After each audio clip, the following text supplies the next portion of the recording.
Senate will come to order. Chaplain Dr. Black will open the Senate with prayer.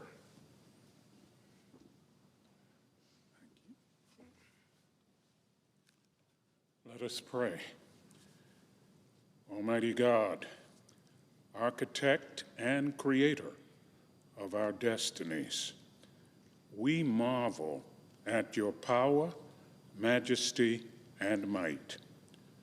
From the beginning, your grace has underlain the foundations of our lives, so we ask that you would lead us in the paths of your purposes. Lord, today awaken in our lawmakers the ability to see the opportunities that exist in the challenges they face. May this knowledge motivate them to move forward with faith and optimism. Show them unused resources that can be mobilized to solve problems and to make dreams come true. Lord, when they experience doubts and uncertainties, give them the wisdom to ask you for guidance that will save them from all false choices. And Lord, remember all who are involved in the catastrophic storm in Texas. We pray in your merciful name. Amen. Will you please join me in the pledge? I pledge allegiance to the flag of the United States of America and to the republic for which it stands, one nation under God, indivisible, with liberty and justice for all.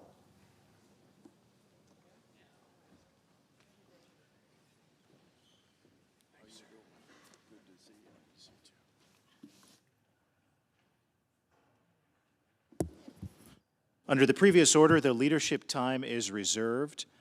Under the previous order, the Senate will be in a period of morning business with senators permitted to speak therein for up to 10 minutes each.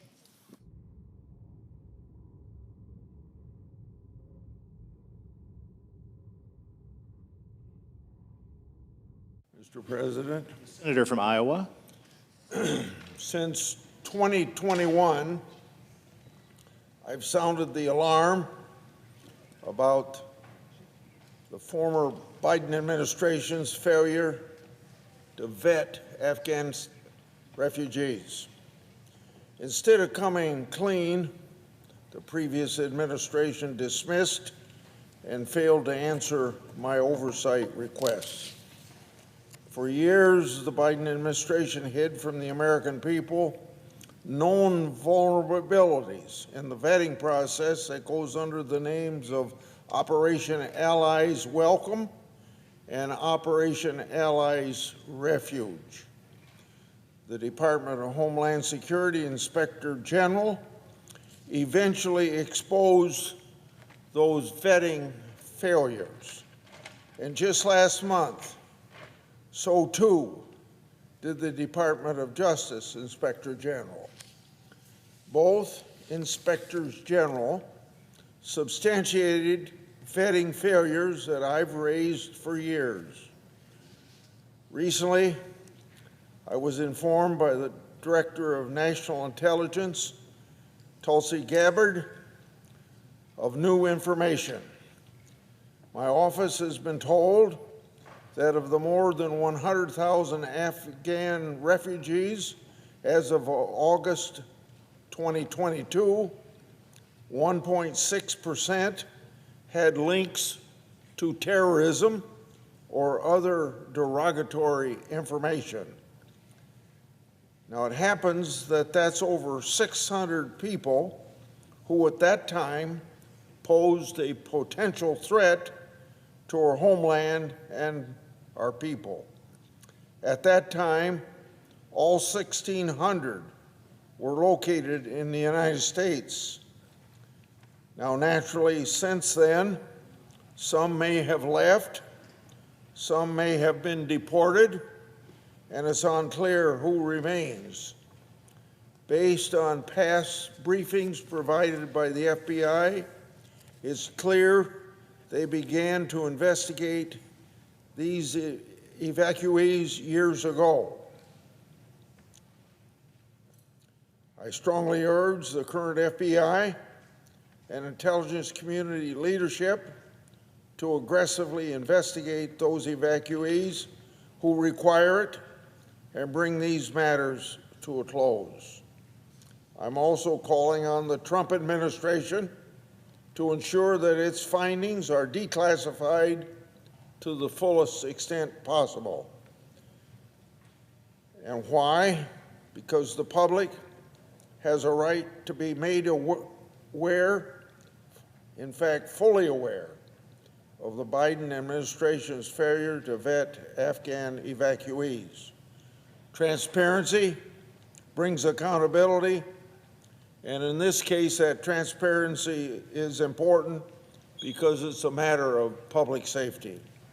I yield the floor and suggest the absence of a quorum. Call the roll. Ms. Also Brooks.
Mr. President.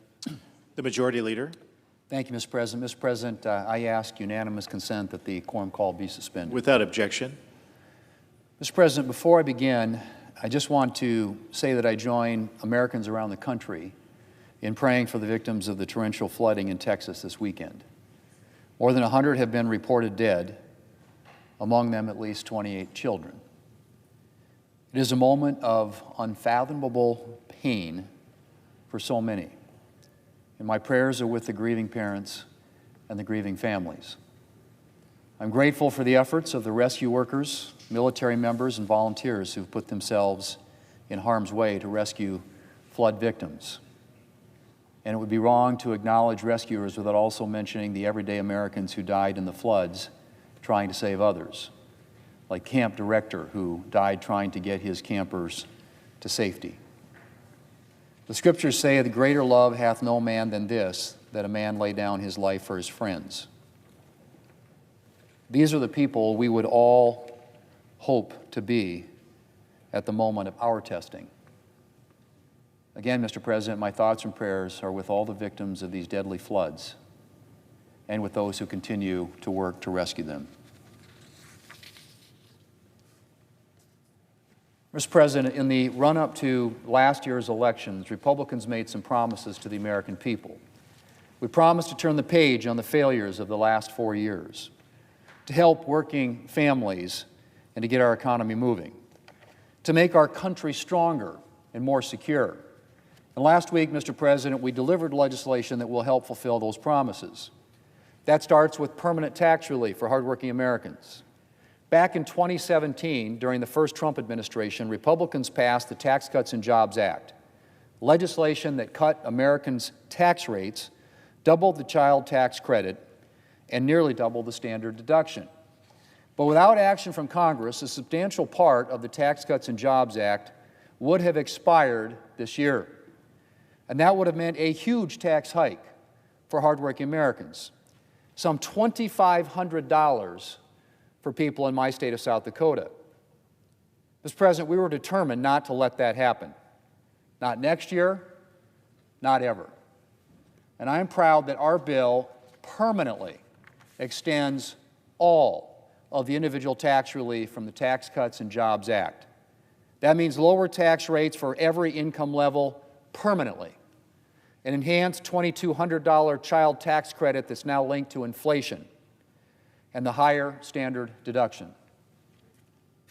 And we did more than that. We included no tax on overtime, no tax on tips, an even bigger standard deduction for seniors, and new investment accounts that will help the next generation get a running start on their American dream. In a word, the American people will be able to keep more of their hard-earned money instead of sending it to the federal government in Washington. And they will have the freedom to spend, invest, and save more of their own money how they see fit. Mr. President, in addition to providing permanent relief for American families, our bill is about getting our economy moving again. The 2017 Tax Cuts and Jobs Act had our economy firing on all cylinders. More jobs, higher wages, companies large and small investing in America. The 2017 tax cuts transformed the tax code so that it encouraged growth, and it worked. But not all that reform was permanent until now. Now, with the bill we passed last week, all of the 2017 pro-growth reforms are a permanent fixture of our tax code. That includes lower rates for small and medium-sized businesses, the job-creating 199A small business deduction, and investment incentives that free up cash for small businesses, farmers, and ranchers to invest in their operations and in their employees. And once again, we went even further than the 2017 reforms. We included full expensing for new factories and factory improvements to fuel economic growth and made in America goods and jobs. And we included an even higher death tax threshold that will spare more family farms, ranches, and businesses from a potentially devastating tax, not to mention the expense of planning for it. Mr. President, any bill that is about a stronger and more prosperous America would be incomplete if it didn't make America's farmers and ranchers stronger. Agriculture is the lifeblood of this country. But the last few years have been incredibly challenging for our agricultural producers. And our bill tackles those challenges head on by bolstering programs that farmers and ranchers depend upon. It raises reference prices for every covered commodity. It expands crop insurance coverage and affordability. And it supports risk management, disaster assistance, conservation programs, and critical research and disease prevention programs that are essential to a robust agriculture sector. Mr. President, with this bill, Republicans are also making America more secure. We are ending the era of open borders by making a generational investment in border security. We are finally finishing the border wall.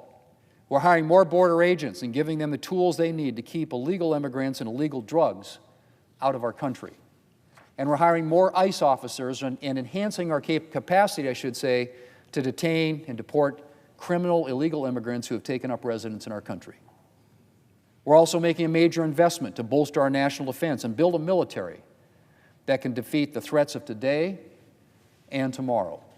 We're boosting shipbuilding, expanding our Air Force fleet, and investing in drones and counter-drone technology.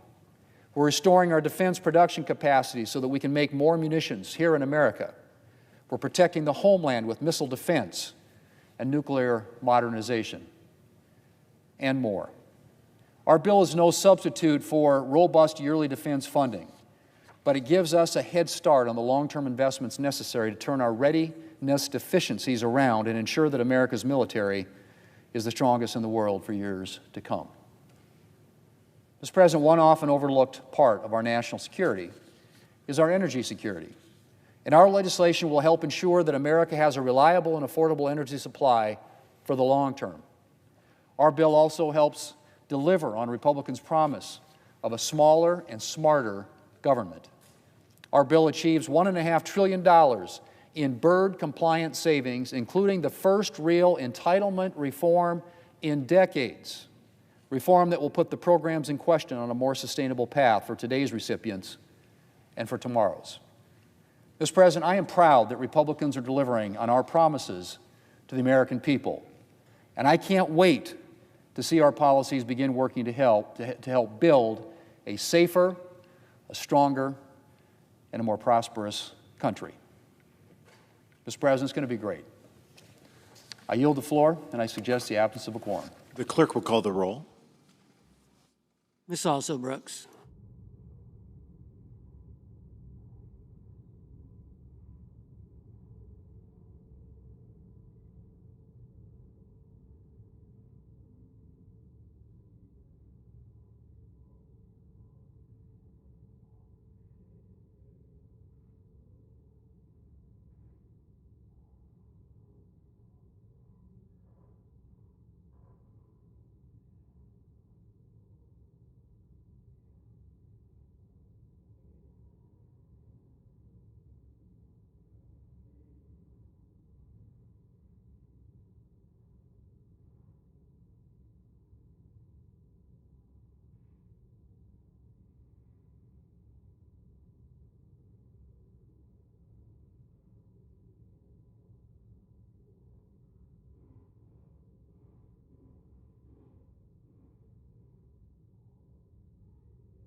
President. The Minority Leader.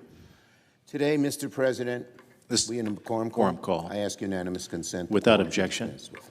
Today, the Senate's thoughts and prayers are with all of the victims, families, communities devastated by the flash floods in Texas. The reports from Texas were both heartbreaking and terrifying at the same time. Water rising over 25 feet in a matter of minutes. Entire buildings and homes swept away. Hundreds of people stranded. As of this morning, 105 people have died during the floods, 27 children. To see the pictures of those children, the little beautiful faces, which I saw published in one of our New York papers this morning, just breaks your heart and stays with you. And the agony, of course, of those and their families who survived. Of course, the search continues for many more, and we hope and pray more will be found alive. I thank all of the first responders on the ground, and we all hope for the best in the ongoing rescue and recovery efforts. Now, when a tragedy as devastating as the one in Texas occurs, the American people deserve to know what happened, what more could have been done to minimize the tragedy, and what we can do better to prevent this from happening again. And that means taking a close look at what went wrong, if anything, at the agency level.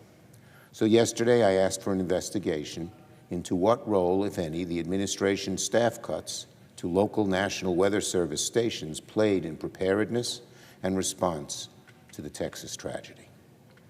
We also must look forward.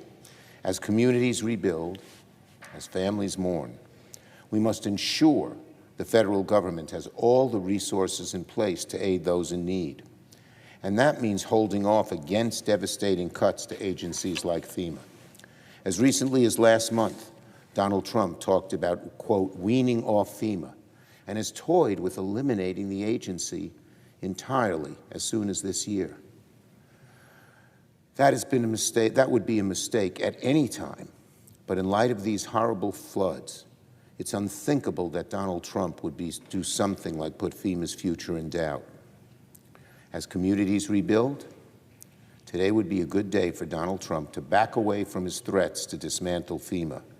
Any one of us who has visited these terrible hurricanes and floods and so much other in terms of natural destruction sees the job FEMA does. They're dedicated, they're hardworking, and they're there for people at the exact time people desperately need them. To eliminate this agency, it speaks of someone who doesn't know anything about what they do. We all know that nothing can bring back the lives of those who perished, but the administration can and must ensure it takes every step, including funding FEMA, not eliminating it, not cutting it in 2/3, but funding it fully. The administration must do that to ensure that it takes every step possible to prevent a tragedy like this from happening again. The July work period and the rescissions. This July 4th, Donald Trump and Republicans wreaked havoc on our country. On a day when Americans are supposed to celebrate our independence and our blessings as citizens of this great nation, Donald Trump signed one of the most destructive pieces of legislation in modern history. The biggest giveaway to billionaires ever. The biggest cuts to Medicaid. Devastation to our healthcare economy and America's clean energy economy, with millions of projected job losses. So many job losses that it could well cause us to fall into recession. When it's harder to find jobs, when more people get fired, prices go up. This vote will haunt our Republican colleagues. It will haunt them every time a rural hospital closes. It will haunt them every time seniors are unable to get home care. It will haunt them as premiums go up, as the uninsured rate spikes, as kids go hungry, as jobs disappear, as our adversaries grow stronger while America grows weaker. Frankly, many Republicans knew perfectly well their own bill would hurt people back home. Yet, they voted yes anyway. Why? Simply because they're afraid. It's simple to answer that. Why did they vote yes anyway when they knew it was wrong? Because they're afraid of Donald Trump. Now we return to session at the start of a new work period. Very soon, Senate Republicans are expected to bring to the floor, at Donald Trump's behest, a so-called rescissions package that will gut critical investments in public broadcasting and weaken America's standing abroad on a simple majority vote, not the 60 votes required traditionally as appropriation bills move forward. Will Senate Republicans bow down to Donald Trump yet again, or will they actually show backbone and stand up for their constituents? These investments were negotiated on a bipartisan basis between Democrats and Republicans as part of the government funding process. And with a simple majority vote, Republicans could take away the investments they all voted for, or many of them voted for, and renege on their word and spoil the bipartisan appropriations process. That is a road Senate Republicans would be wise not to go down. If Republicans cave to Donald Trump and gut these investments agreed to by both parties, that would be an affront, a huge affront, to the bipartisan appropriations process. It's absurd to expect Democrats to play along with funding the government if Republicans are just going to renege on a bipartisan agreement by concocting rescission packages behind closed doors that can pass with only their votes, not the customary 60 votes required in the appropriations process. The 60-vote process almost always ensures bipartisanship. Worse, there are alarming reports that Donald Trump plans to bring additional rescission packages down the line to codify the DOGE. These rescissions may be small compared to the later rescissions that they'll put on the floor later. Look at the new budget that Trump has proposed. There have also been reports that OMB Director Russell Vought, and perhaps the President himself, promised hard-right Republicans in the House additional cuts on programs they detest as a way to secure the votes for their big, ugly bill. These cuts may be unlawful if the reports prove true. This is not a bait and switch. It's a bait and poison to kill. Not a bait and switch. It's a bait to poison and kill. This is deeply troubling and will threaten to further poison bipartisanship, a crucial ingredient for this institution to function. I urge Senate Republicans to press pause on their partisan rescission package and instead work with Democrats on a bipartisan appropriations process to fund the government. That bipartisan process has begun in the Appropriations Committee, and I'm hopeful more progress will be made later this week as the committee begins their markups of the first 3 bills. So again, Senate Republicans have a choice to make. They can keep bowing to Donald Trump. They can continue walking on eggshells, trying not to upset him, giving him what he wants, even at the cost of breaking the law, hurting the people back home. Or they can do their jobs. They can stand up to Donald Trump and reject this rescission package that would gut funding for critical programs at a simple majority vote. And they can work with Democrats on a bipartisan, good-faith negotiation to fund the government later this year. This is not just about one rescission package. This is not just about one appropriations process, as important as those are. This is about the role of Congress as a co-equal branch with the executive, as the Founding Fathers proposed. Most importantly, this is about protecting the well-being of Americans back home.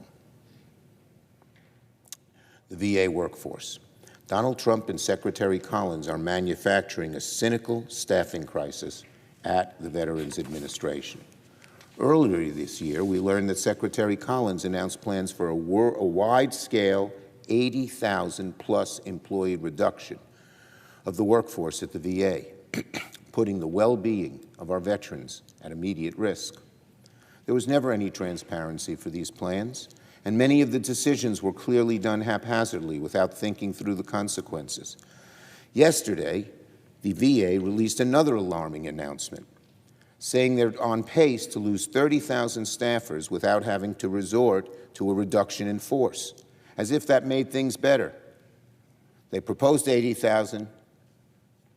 Because of huge pressure, mainly from our veterans and our veterans groups, they backed off. But make no mistake about it, a cut of 30,000 will decimate the ability of the VA to provide good health care to our veterans who have risked their lives for us.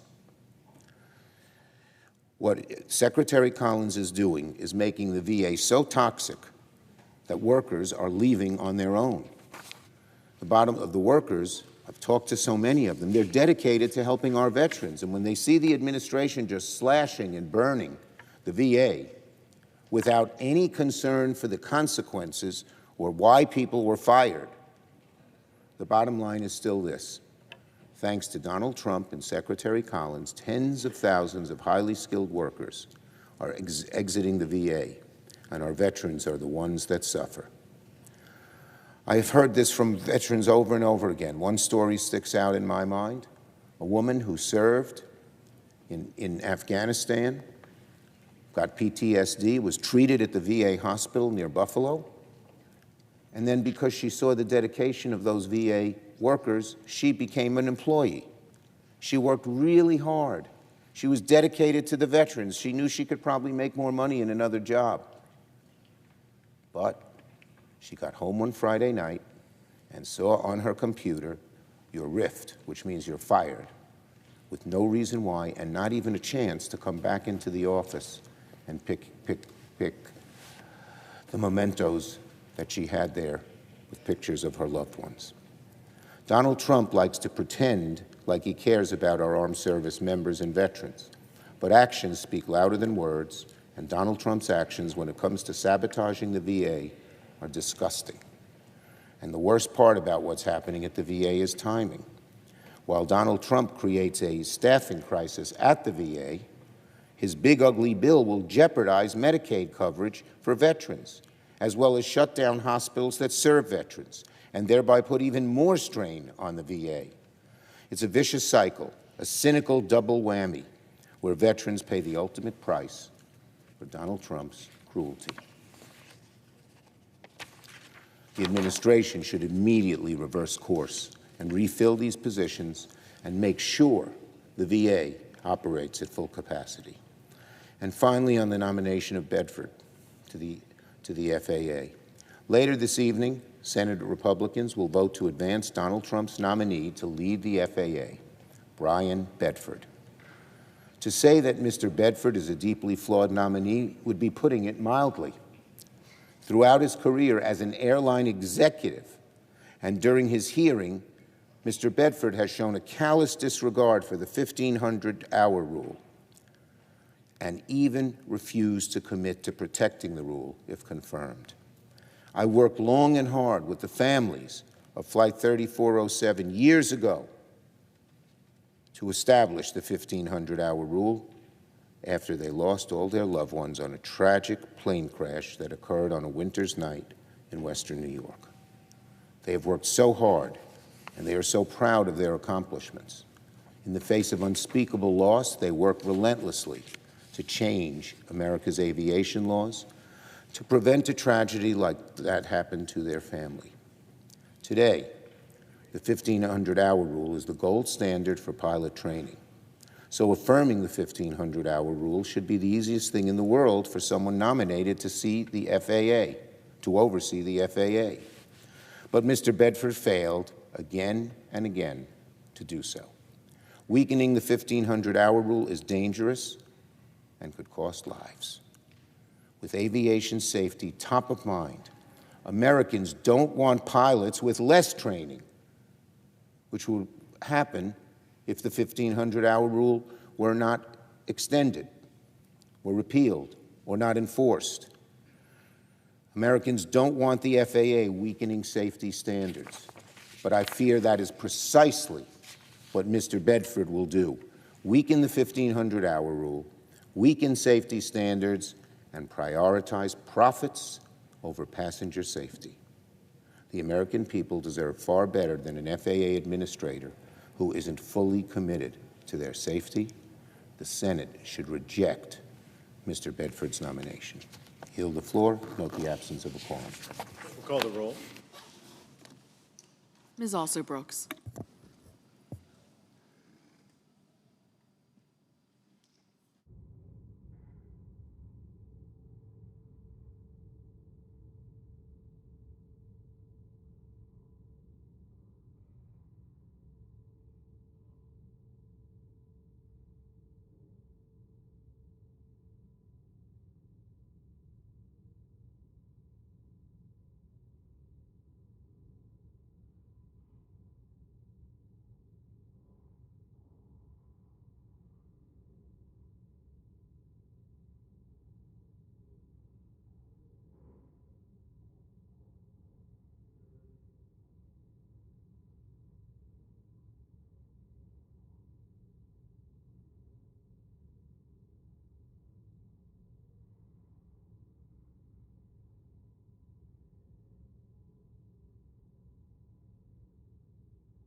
Mr. President, The Democratic whip, I ask consent the quorum call be suspended. without objection. Mr. President, summer camp is a great memory for so many of us. We think about the good times we had at the right moment in life with a lot of friends, learning the basics of swimming and archery and target shooting and other things, camping out, memories you carry for a lifetime.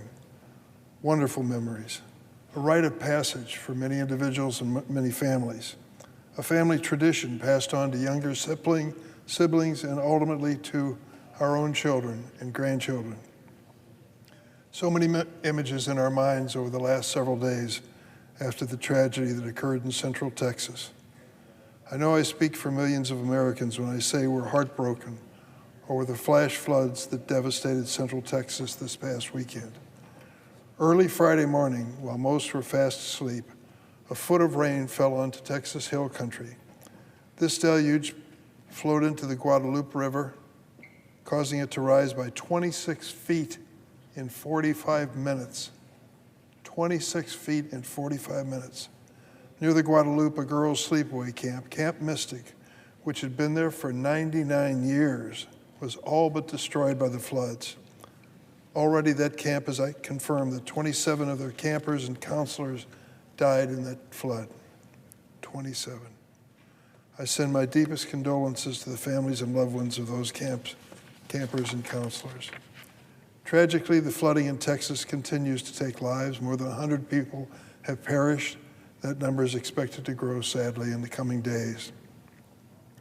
In the midst of this disaster, I'm heartened by the kindness and courage shown by the first responders and volunteers. 20 separate agencies at every level of government have come together to help save lives. At Camp Mystic, counselors, many of whom had just graduated from high school, risked their own lives to save younger campers. We'll never forget that bravery. This disaster has impacted people of both political faith, Republicans and Democrats, and independents as well. I want to say this, and I say this on reflection of my career in the House and the Senate. I have never, to my knowledge, never voted against disaster assistance for people in other states in my home state of Illinois. There, but for the grace of God, go my people that I represent. And I would hope that the Senate and the House would stand together, Democrats and Republicans, and say we're going to be there for the victims of this disaster. I pray that we find the missing loved ones and that we take the necessary steps to stop another tragedy like this from occurring.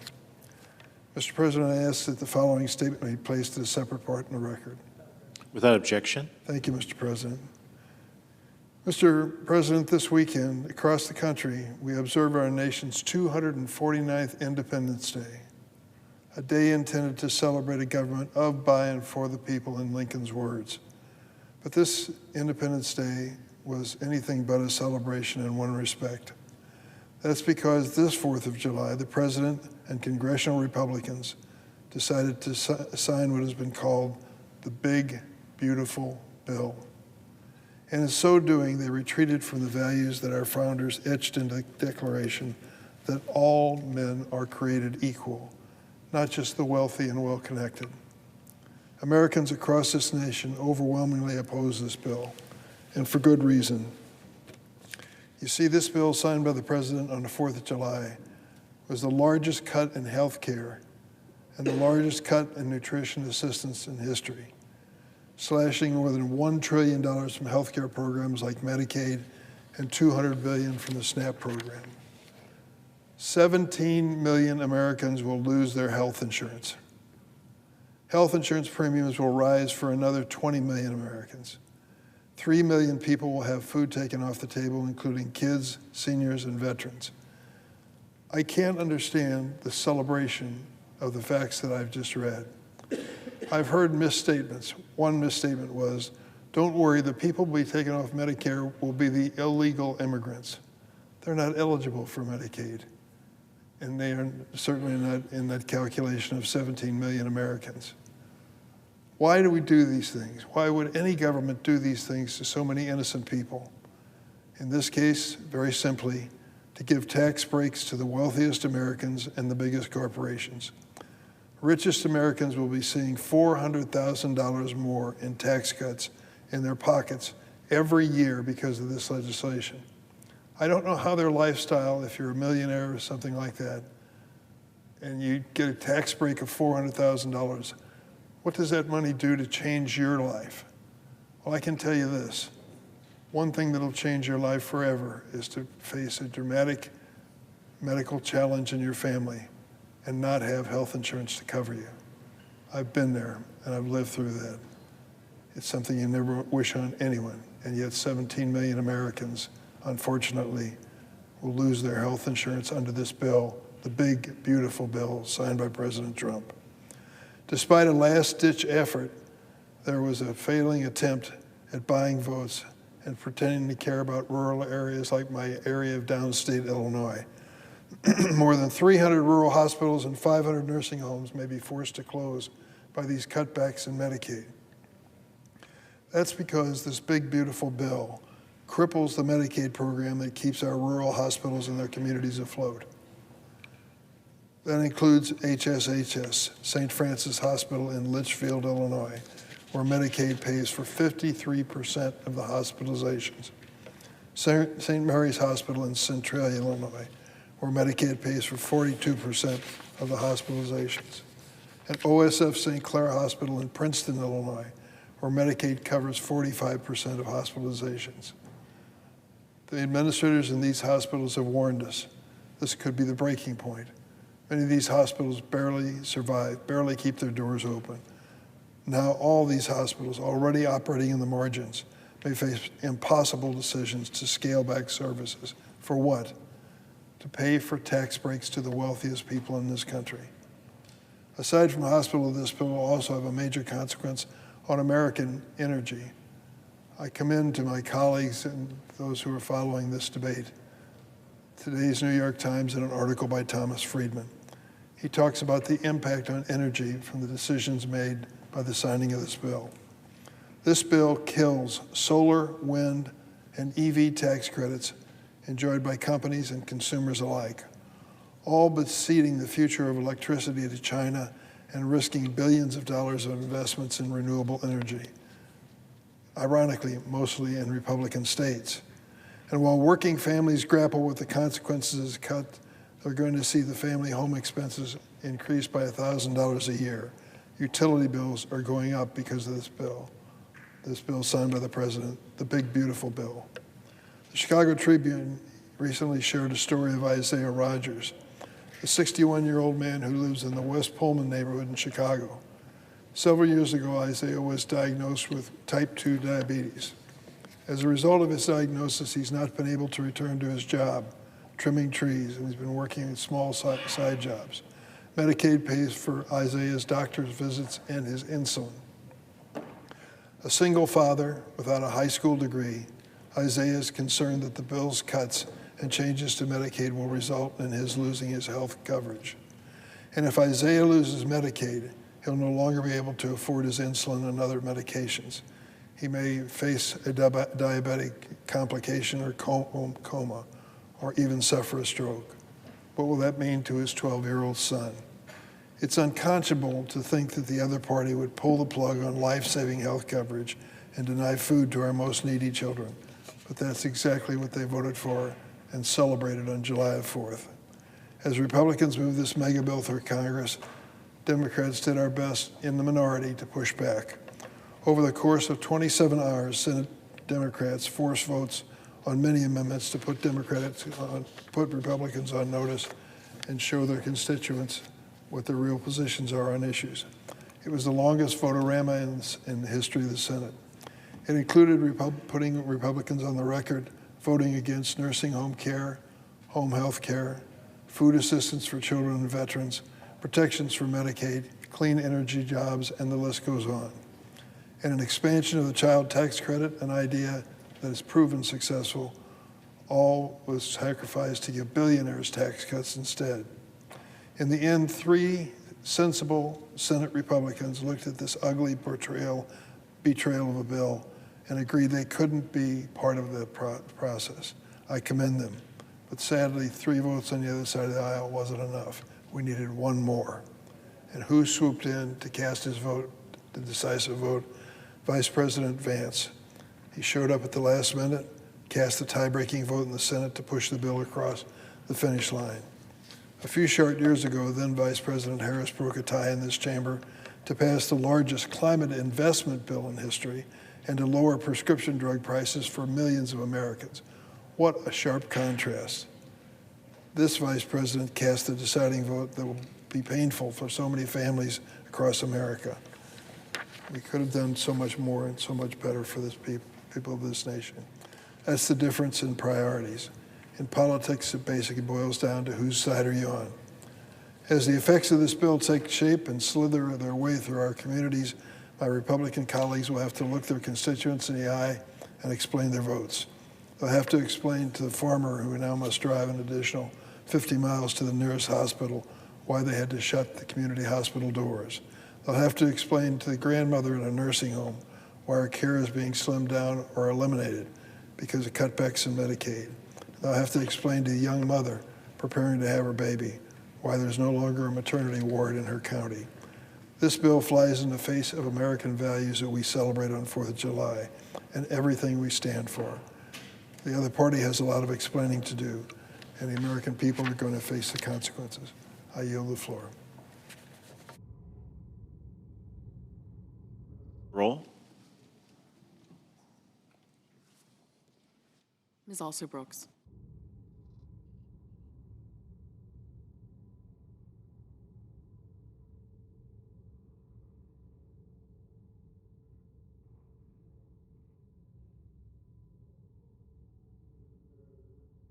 The senator from Iowa.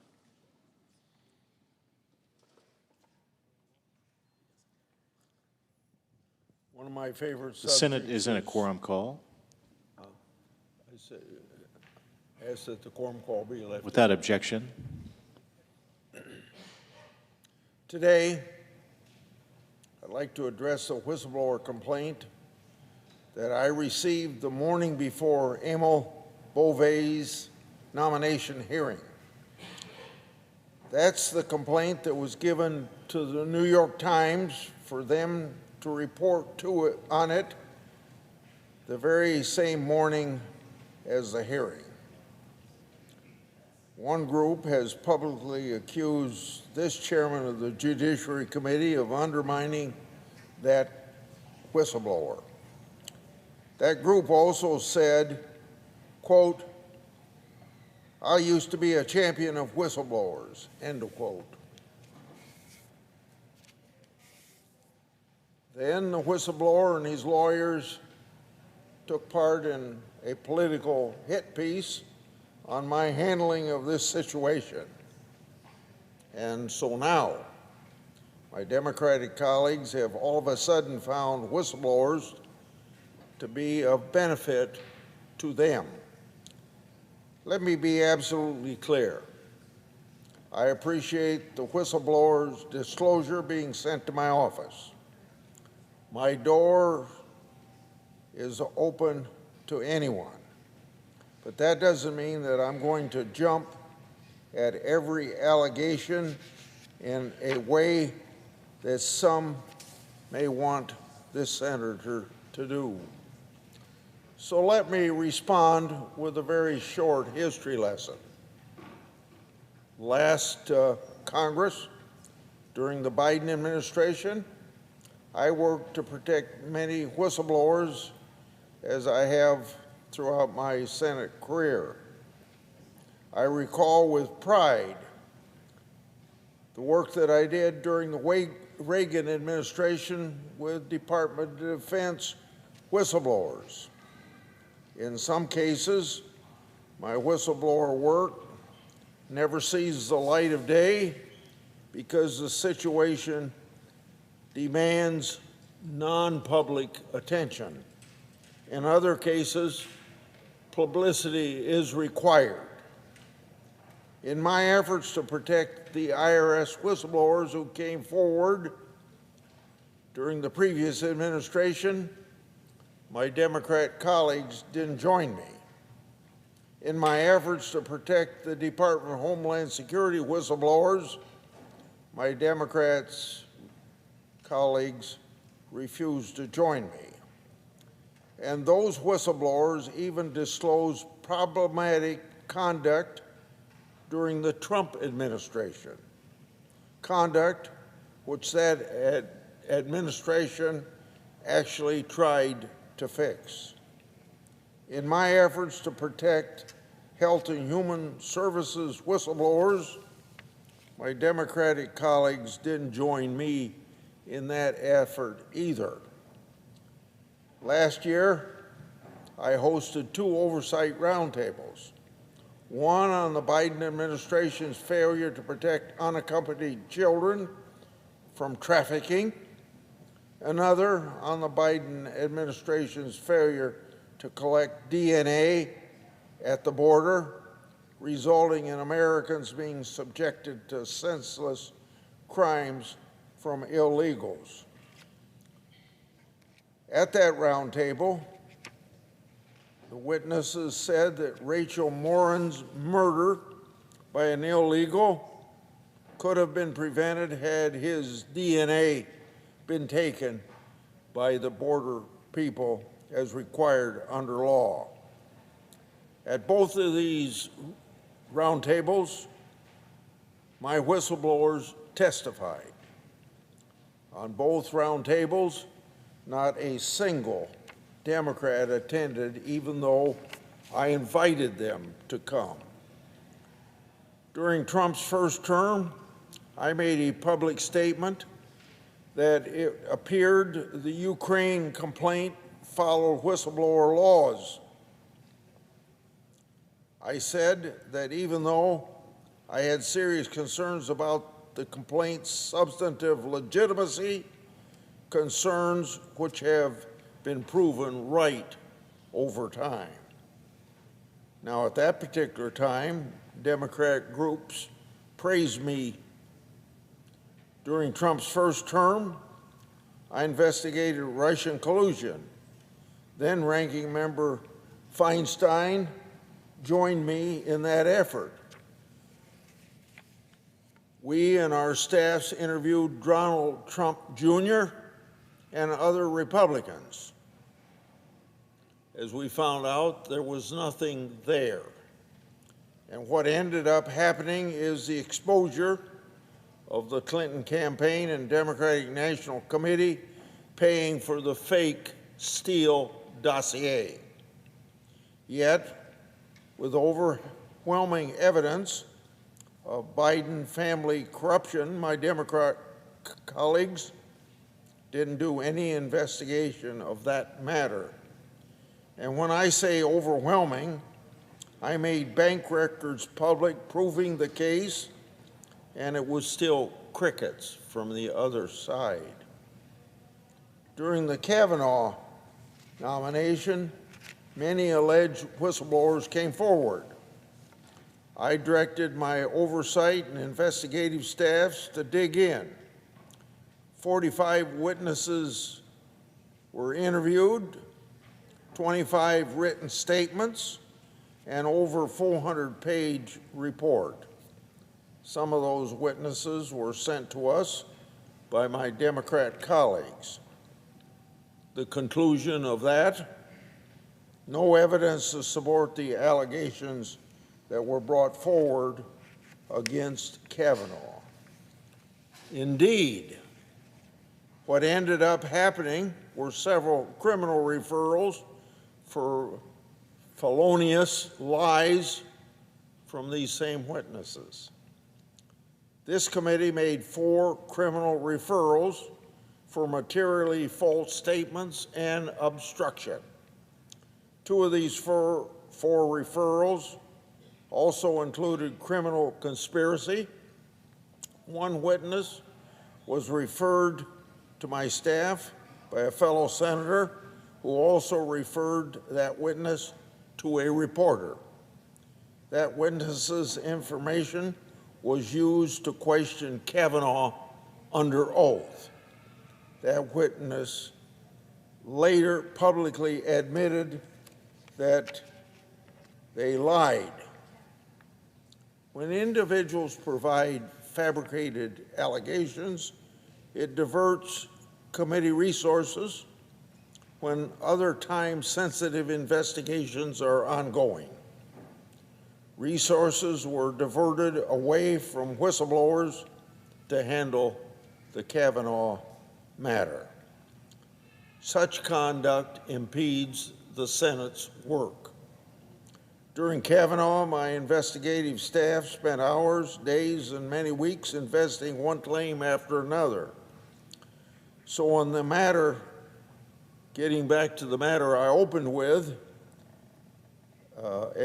Amos Beauvais, my first question to him at a public hearing was directly about the whistleblower complaint that my staff received the very single day before the hearing. So the nominee, Mr. Beauvais, denied the allegations under oath. The Deputy Attorney General has denied the allegations publicly. Two high-level principals have made outright denials publicly. The whistleblower also signed papers acknowledging the Justice Department had complied with court orders. So right now, that's the state of the play. Every day, my office receives many whistleblower cases. My investigative staff studies them and run down the facts. There are many government employees who need help. And just this year, I've had a lot of success with whistleblowers that were discriminated against, investigated against, maybe fired, maybe put on administrative leave, but in most cases, it was all an attempt to hurt them professionally, besides being out of a job. So in regard to these whistleblowers, some were finally helped, one of whom is a Democrat. My Department of Homeland Security whistleblowers got their guns, badges, and retirement back. On another example, I've spent significant time helping FBI whistleblowers, and it appears their cases are trending in the right direction. And guess what? One of those whistleblowers is also a Democrat. I'd always welcome more bipartisan oversight. It's just that the Democrats apparently don't want to join my efforts. So when I read unfounded public broadsides about my operation and that political piece I've already referred to, let what I said today be a reminder of my dedication to helping the whistleblower community. And let me also remind everyone that sometimes what I do to protect whistleblowers is non-public, as it should be. And I don't care about that. All I care about are the results of helping whistleblowers and bringing attention to the wrongs that the whistleblowers say are wrong within our government. I yield the floor. Suggest the absence of a quorum. Clerk will call the roll. Ms. Also Brooks.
Ask unanimous consent Without the quorum objection. call be suspended.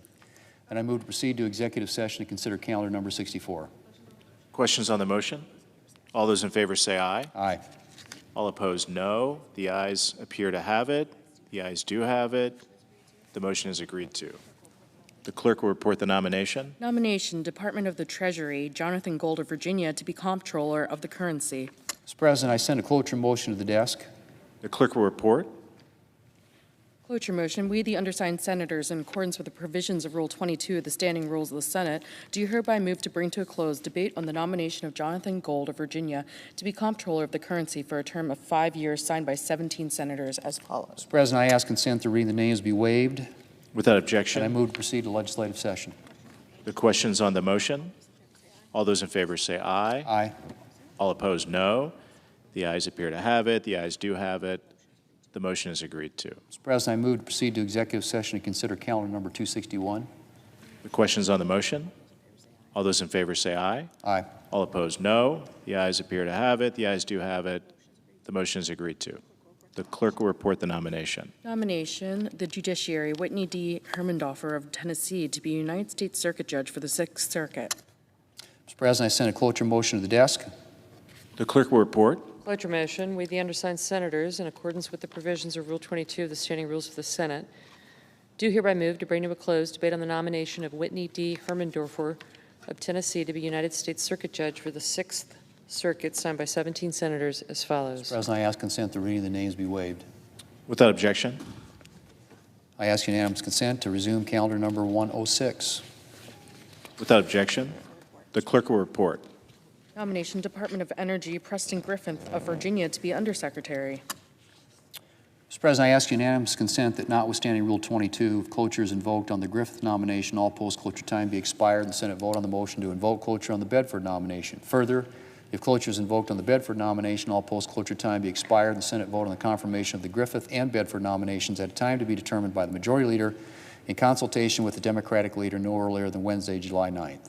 Further, if confirmed, the motion to reconsider be considered made, laid upon the table, and the President be immediately notified of the Senate's action. Finally, that the remaining clotures filed on July 1st ripen at a time to be determined by the Majority Leader in consultation with the Democrat Leader on Wednesday, July the 9th. Without objection. Thank you, Mr. President. The clerk will call the roll. Ms. Alsobrooks.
We are.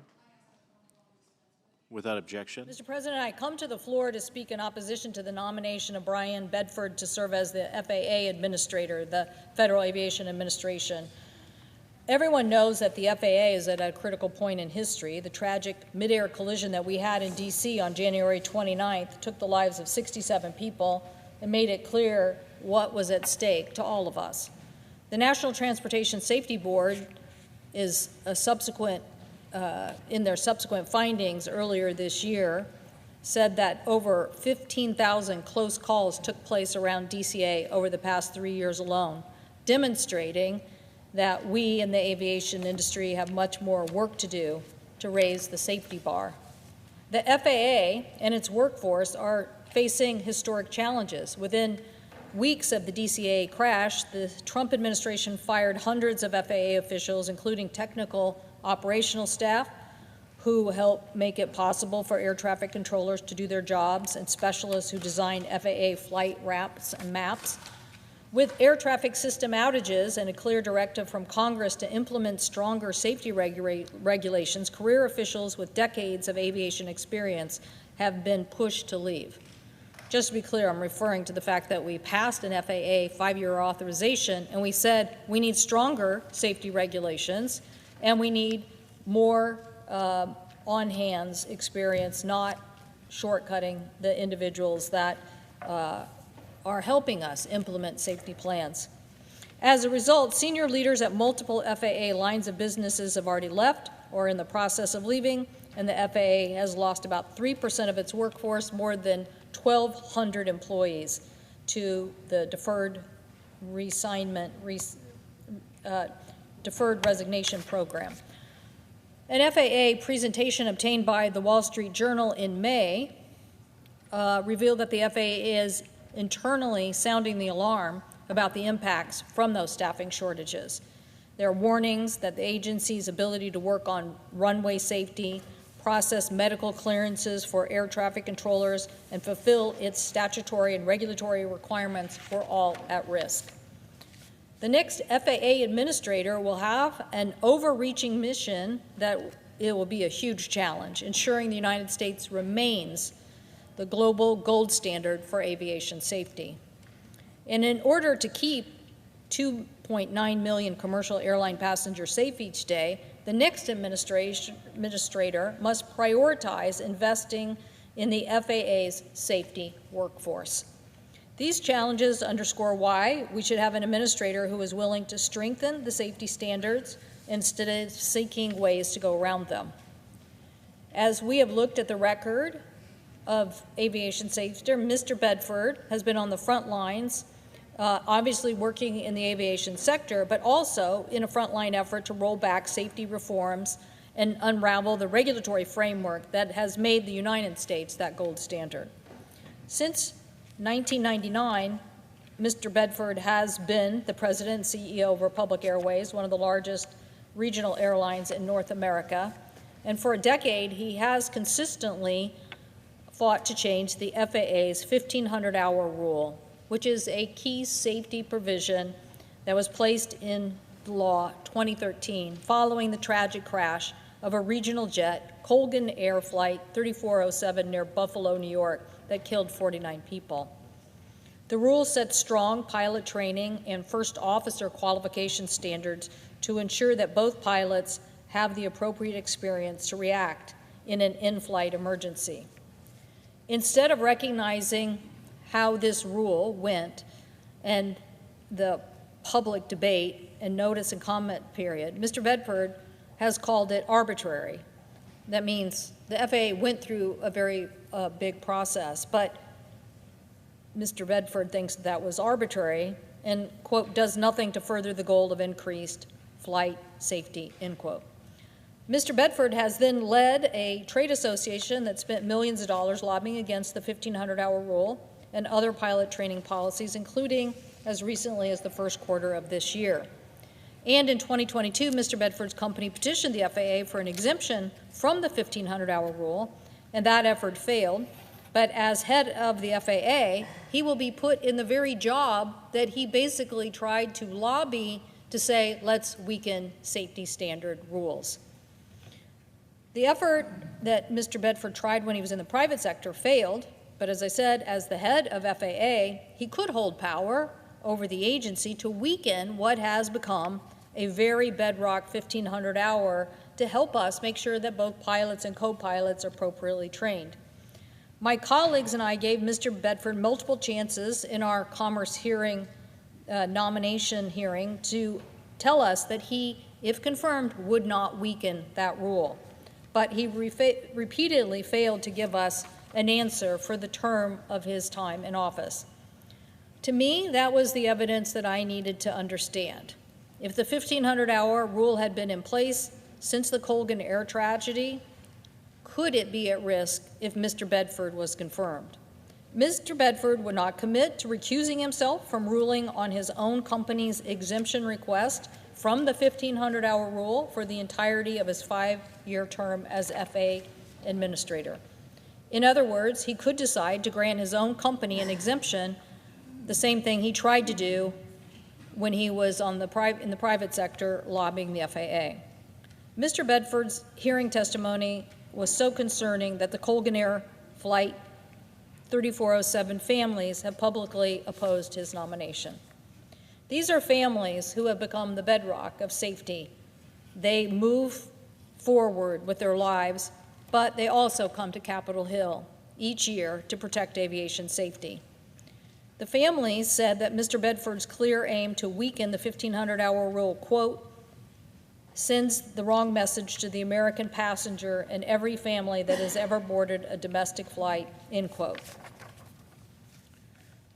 This represents, I think, a very big challenge for us right now. Too often, operating under tight profit margins and resource constraints, we see challenges in our aviation system. What we need is a proactive administrator. We need somebody who is fighting for the safety improvements to prevent the accidents in the first place. And at this critical moment, we need an FAA administrator who will break from the reactive safety culture and provide the proactive safety leadership that we need to prevent problems before they happen. Captain Sully Sullenberger, the pilot on the Miracle on the Hudson, is also opposing Mr. Bedford's nomination. Captain Sullenberger abruptly recognized that Mr. Bedford, quote, is not willing to uphold the currently important pilot experience requirements put in place in 2010 that have been so effective in ensuring the safety of the traveling public, end quote. He went on to warn that, quote, with the nomination of Brian Bedford to the FAA administrator, my life's work could be undone, end quote. I'm sure that Sullenberger was talking about the importance of having two pilots. Once at a hearing before the Commerce Committee and asking him about the 1,500-hour rule, I asked Captain Sullenberger about this rule. He said in an emergency, you really don't even have time to talk. The two pilots both need to be doing their jobs and doing it well. So Mr. Bedford has also signaled an openness to something else I have concern about, green-lighting a single pilot on commercial flights. This is a real issue. The FAA's European Civil Aviation Authority counterpart, EASA, is thinking about certifying extended single pilot operations on commercial aircraft. That means it's being debated in Europe. It could be debated in other places. That's right, they're debating whether to have just on a long-haul flight one pilot. In 2019, when Mr. Bedford was discussing the emerging technologies underpinning single pilot operations, he said, quote, does it work? Question mark. It works. Can it work highly reliably and safely? I think it can, end quote. Well, you don't have to be an expert in understanding the risk of flying with just one pilot. In the past, aviation incidents have been documented by the NTSB, the National Transportation Safety Board, and they have cited that pilot incapacity or mental health emergencies as justifications for requiring two pilots on a commercial flight. I don't care how good the technology is, if an emergency happens, we need two well-trained pilots on the flight deck at all time. Mr. Bedford has given many opportunities to talk about these past statements and how he sees the world, but again, he did not change from that commitment. Mr. Bedford has also talked about the fact that there would be no adverse impacts from the 1,500-hour rule. He also, when asked by Senator Lujan at the committee if he thought so-called DEI policies contributed to the collision near DCA earlier this year, which President Trump originally alleged, Mr. Bedford flipped and said he had no earthly idea, end quote. So we need to make sure that we're selecting a nominee who has a track record, who will help implement a proactive FAA. I know that in this past, we've had other nominees at the FAA, Mr. Bradford, who I also did not agree with, who is now trying to implement kind of changes of 10-for-1 rules. Used to be 2-for-1, get rid of 2, and you can have 1. Now they're talking about getting rid of 10 and having 1. I don't agree with that philosophy. DOT lawyers now can recommend important disciplinary action for agency employees charged with enforcement duties if the employees don't abide by the administration's decision not to enforce certain regulations. So if somebody says get rid of 10 rules at the FAA and have 1, you're going to do that if you basically are going to be charged with by somebody saying you're going to be fired over that. The Washington Post has characterized this move as, quote, a chilling effect on enforcement, end quote. And as I said earlier, DOT inspectors and investigators will fear that they could be fired just for doing their job, ensuring the safety of the flying public. We don't, Mr. President, need a light touch. We need to make sure that the industry and some of the issues are heard, but they shouldn't be the dominant answer. The FAA needs to implement the gold standard for aviation safety. I know that these issues are going to continue to push all of us here to do our jobs. There are so many things that we need to do to implement a safety management system at the FAA to make sure that Boeing, after the 737 MAX crashes, also implements a required safety management system. So I want to make sure that an administrator is not going to try to halt that rule, but get that rule implemented so that we know that manufacturing and the FAA is making the flying public safer every day by doing their jobs in the system. So, Mr. President, I ask my colleagues to please turn down the nomination of Mr. Bedford. I think we need an FAA person who can stand up in our comment phases before our committee and in this job to make really tough decisions to put the priority of the flying public first. I thank the President, and I yield the floor. Mr. President. The senator from Texas. Mr. President, it is with profound sadness that I'm here with my colleague, Senator Cruz, to discuss the heartbreaking results of the catastrophic floods that occurred in our state in central Texas over the 4th of July weekend.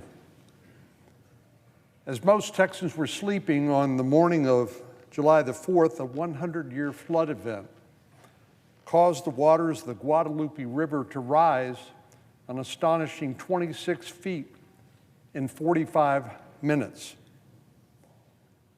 And the loss of life was horrific.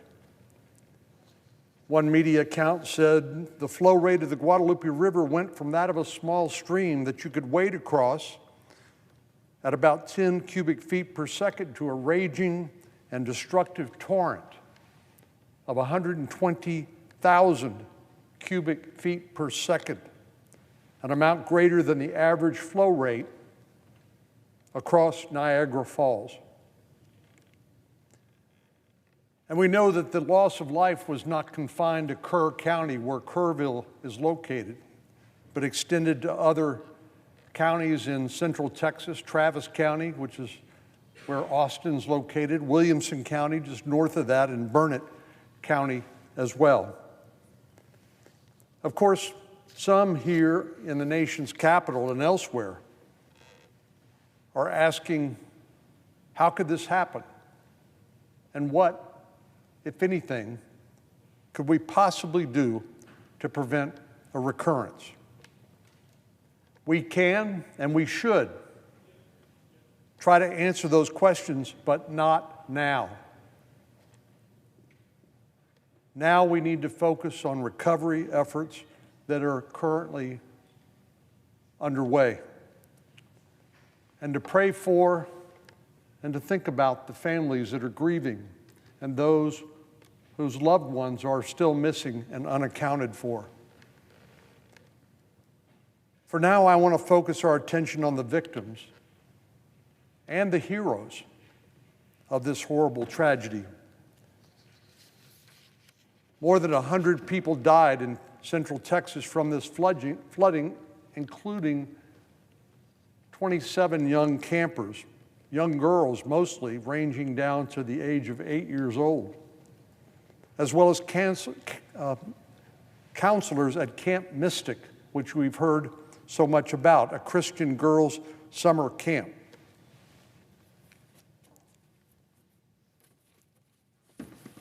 This is a picture of Camp Mystic that I took from a Department of Public Safety helicopter on Saturday morning. It's hard to see, but this is what it looked like from the air. 10 campers and 1 counselor are still missing and remain unaccounted for in Kerr County. As you can imagine, this is a sad time for Texas, and it's brought the Lone Star State to our knees in grief and in prayer. And I'm glad to say I've heard so much, and I'm sure my colleague has as well, from friends and associates all around the United States sharing their condolences and concerns about what's happened over this last weekend. When I was in Kerrville this last Saturday, I participated in an aerial tour, as I mentioned, and a car tour of the flooded areas. The damage I witnessed was nothing short of devastating. And this photo shows just some of the destruction that I witnessed there on the ground. Bridges were washed out. Roads were destroyed. Entire homes were washed down the river. Trees were uprooted, and cars and other wreckage lodged nearly 30 feet up in the air in the trees.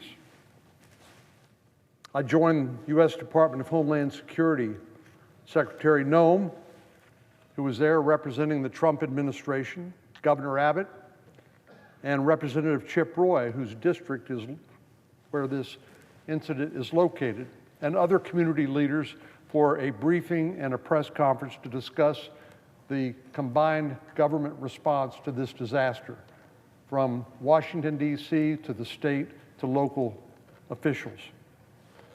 During this briefing, Governor Abbott described people clinging to trees to save their lives.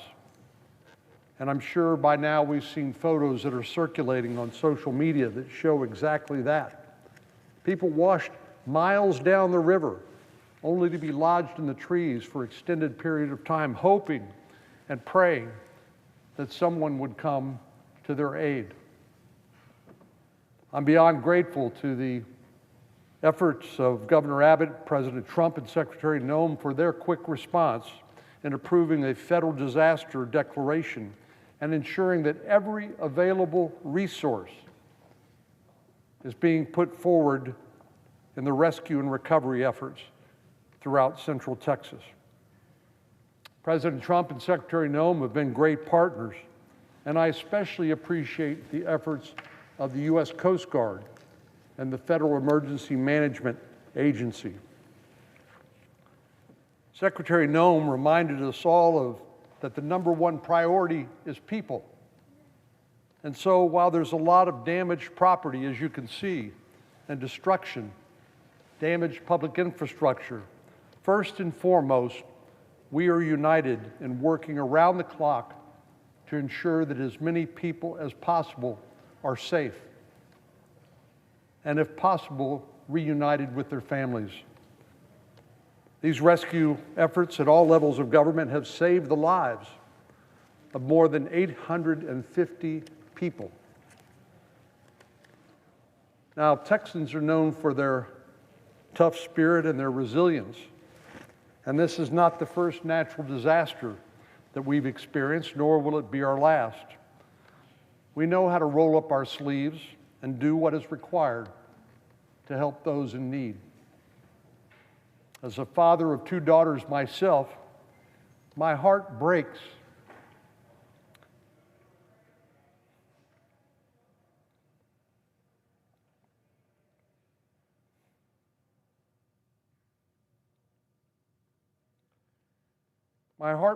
for all those who are grieving, and especially those who are holding out hope that somehow, some way, their loved one may still be found. On the aerial tour we took over Camp Mystic, many thousands of young girls made friends and grew in their faith and learned important life lessons along the banks of the Guadalupe River, a particularly beautiful and scenic part of our great state. And they had done that for nearly a century of these camps' existence. Now, I cannot imagine what many of these families are going through now as they mourn the loss of 27 of these young campers as well as their adult counselors. While we try to wrap our heads around this heart-wrenching disaster, we can find some solace, some encouragement in the bravery exhibited by the heroes, some of whom died to help saving these young girls. Among these is Dick Eastland, who was the director of Camp Mystic with his wife for many decades. Dick died while trying to save the lives of his young campers. Dick's grandson, George Eastland, described his grandfather as a hero, saying in a post on social media, "Although I'm devastated, I can't say I'm surprised. I'm not surprised that you sacrificed your life with the hopes of someone else's being saved." Another young man, Julian Ryan, lost his life while helping his own family, including a 13-month-old and a 6-year-old escape from their trailer home as it was being washed away. While he put his 2 small children on top of a mattress to safely float, he attempted to break a window, cutting an artery in his arm that bled profusely. He was unconscious before help could arrive, but he died shortly thereafter, making sure that his family would live. His sister said, "He didn't die in vain. He died a hero." These words could not be more true of Julian and of all those whose names and stories we don't even know, who selflessly gave their lives so that others might live. After another tragedy, up I-35 in the small city of West Texas, where Senator Cruz and I were a little over a decade ago, I remember a county commissioner, after the loss of many lives in an unexpected explosion there, he was quoted as saying, "Being a Texan doesn't describe where you're from. It describes who your family is." And that stuck with me and still sticks with me today. Because when things happen like this, as they invariably do, we all come together as a family.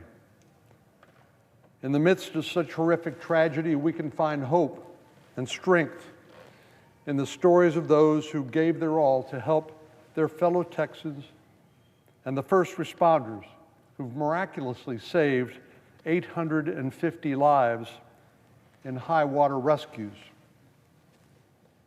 One of those Coast Guard responders was a young man named Scott Ruskin, a rescue swimmer with the United States Coast Guard, who single-handedly saved nearly 170 people. He helped shuttle young girls from the wreckage to the helicopters that brought them to safety, often carrying two of them in one arm. Scott and people like him are true American heroes. First responders like him embody the spirit of patriotism and love and selfless sacrifice and service to their fellow Americans. The great courage shown by men and women like Scott, Julian, Dick, and others bring to mind the words of President Reagan back in 1981 during a Medal of Honor speech honoring Texas Master Sergeant Roy Benavidez for his heroism and courage during the Vietnam War. President Reagan said of the brave prisoners of war returning home, he asked, where did we find such men? We found them where we've always found them, in our villages, in our towns, in our city streets, in our shops, and on our farms. So, Mr. President, as Texans, we are all united in offering our prayers and support for all of the families who've lost loved ones and those who still remain unaccounted for. My wife and I, Sandy, will especially keep the parents grieving the loss of their precious children in our prayers. Mr. President, I would now invite the Senate to observe a moment of silence in honor of the flooding victims, their families, all who died, suffered injuries, or are still unaccounted for after these terrible floods.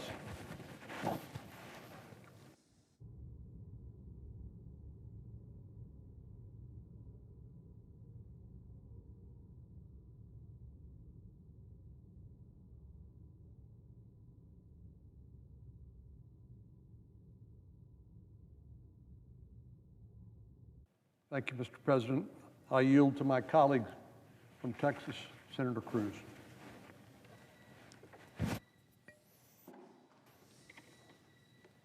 Mr. President.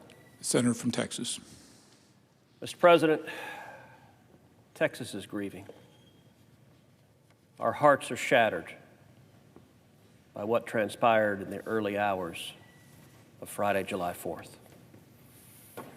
In just a few hours, over 1.8 trillion gallons of rain fell upon Central Texas. The Guadalupe River, ordinarily a beautiful, peaceful, calm river, rose nearly 30 feet in less than an hour. The result was utter and complete devastation. As we stand here today, there are over 100 Texans confirmed to be dead. And that number is still expected to rise. We have 27 girls and counselors confirmed dead from Camp Mystic. And that number likewise may well rise. Mr. President, many in this body may not be familiar with the Hill Country where this happened. I want to tell you a little bit about it. The Hill Country is in Central Texas. I love every part of our great state, but I think the Hill Country is by far the most beautiful part of our state.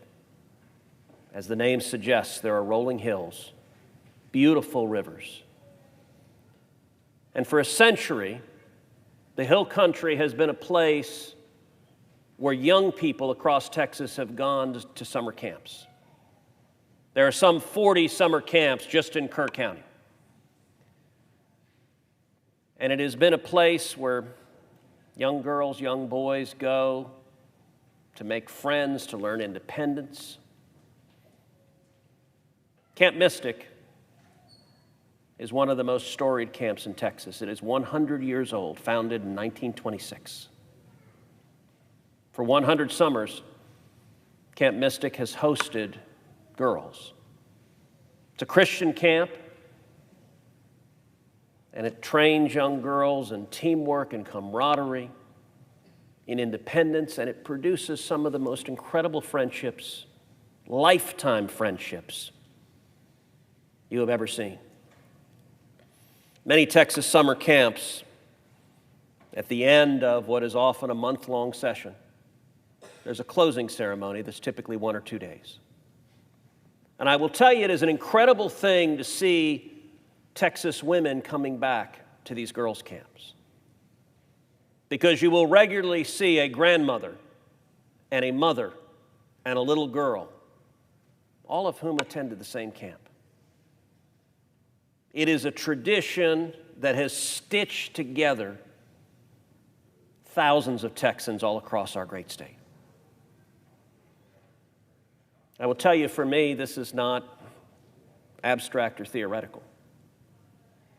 This crisis hits very, very close to home for me. For a decade, my daughters have gone to camp in Kirk County, in Hunt, Texas. They've gone to camp just a couple of miles away from Camp Mystic.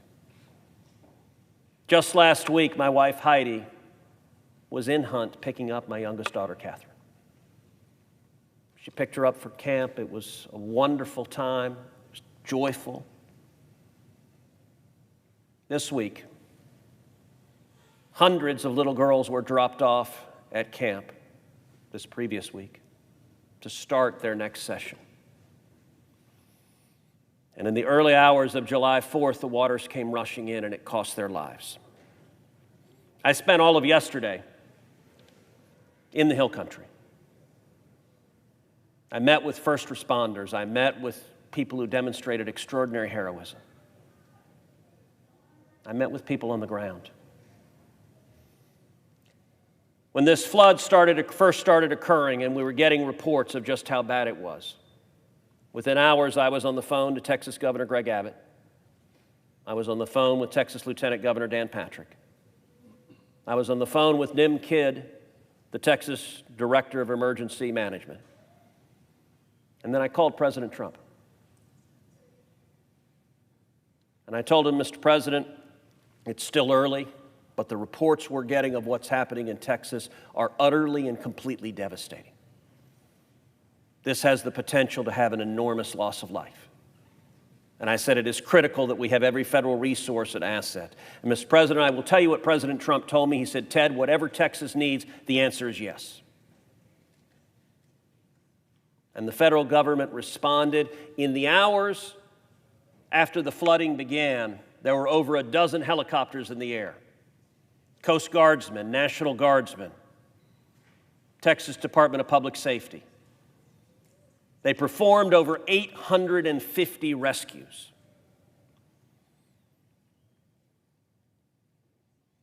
Yesterday, I had the opportunity to meet Coast Guardsman Scott Ruskin. Scott Ruskin saved 165 girls. He helicoptered in to Camp Mystic, landed on an open field in a very dangerous landing terrain, where many of the girls had gone because it was the highest ground on the camp. Scott spent 3.5 hours in the dark of night with torrential rain pouring down upon him, with little girls surrounding him, many of them in their pajamas, many with one shoe, had been pulled out of bed. Little girls crying, weeping, scared, terrified out of their minds. Some girls singing hymns together. Scott stayed on the ground with them and helped 165 girls into helicopters. Each helicopter could carry roughly 15 girls, so one after the other. The helicopters came in and landed, and he helped the girls get on the helicopter and helicopter out of there. When I talked with Scott yesterday, he said, He had just got off the phone with a mom and dad and a little girl who was one of those 165. And Scott, like many Coast Guard swimmers, if you had the opportunity to meet Coast Guard swimmers, I've described them as a combination of a Navy SEAL and a California surfer. They're amazing. Coast Guard swimmers are some of the most incredible heroes we have. Scott told the press this week, he said, "I'm just a dude," which is very fitting for a Coast Guard swimmer, and it's what many of them would say. But he told me those parents were crying and saying, "You saved our daughter's life." And they said, "You held our daughter's hand as she was scared and as you helped get her on the helicopter." Yesterday, I went to Camp Mystic. I walked the grounds. Mr. President, it's the most horrible thing I've ever seen in my life. I've never seen devastation like this. The river sits, and yesterday it was quiet, it was beautiful. The Guadalupe River, I've floated on dozens of times. Guadalupe River, girls and boys go to swim, to canoe, to have fun. It was calm and peaceful yesterday. But the morning of July 4th, it rose with a ferocity that the cabins at Mystic, just about every one was 8 feet deep in water. I could see the water line. Where it rose, it shattered out the windows. The force of the water pulled furniture out of the cabins. I cannot imagine the terror those girls experienced. One cabin with the youngest campers. It's called Bumble Inn. Had a sign on the outside with a picture of a bee. Outside that cabin were 17 lone white Latin crosses. On each one of them was written the name of someone who lost their lives. That entire cabin is either confirmed dead or missing. The names of those little girls, all third graders. 2 of those names are girls who go to school with my daughter, 3rd graders from Houston. One of them lived a block away from me in Houston. The final cross on the right has the name Dick Eastland, who was the director of the camp. He graduated from University of Texas 50 years ago. He's been running the camp for 50 years. And in the early hours of July 4th, he was driving his Suburban trying to rescue girls, and he drowned just a couple of 100 yards away from where I was in deep water. Given a lifetime of caring for young girls, it's not surprising to those who knew him that he gave his life trying to save the lives of those girls. I'll tell you, I stood in front of those crosses and just wept. While I was there, there was a mom and dad who came and knelt in front of one of those crosses. They leaned over and kissed the cross. And the mom walked to the cabin and looked in the window. In the cabin, everything had been cleaned out by the force of the water. And she just stood there and wept. You looked across the cabin, and there were multiple families. Moms and dads going through belongings. Throughout the camp, you could see footlockers with glittered names put on the footlockers. You could see pillows. You could see flip-flops and Crocs. You could see hundreds of stuffed animals. These were little girls. I tried to leave the families alone to respect their grief. I don't know how many of them were moms or dads who were collecting the belongings of their daughter who had lost their life. There were some girls who were walking around going through the belongings. I assume they were either campers who had survived or siblings of those who had lost their lives.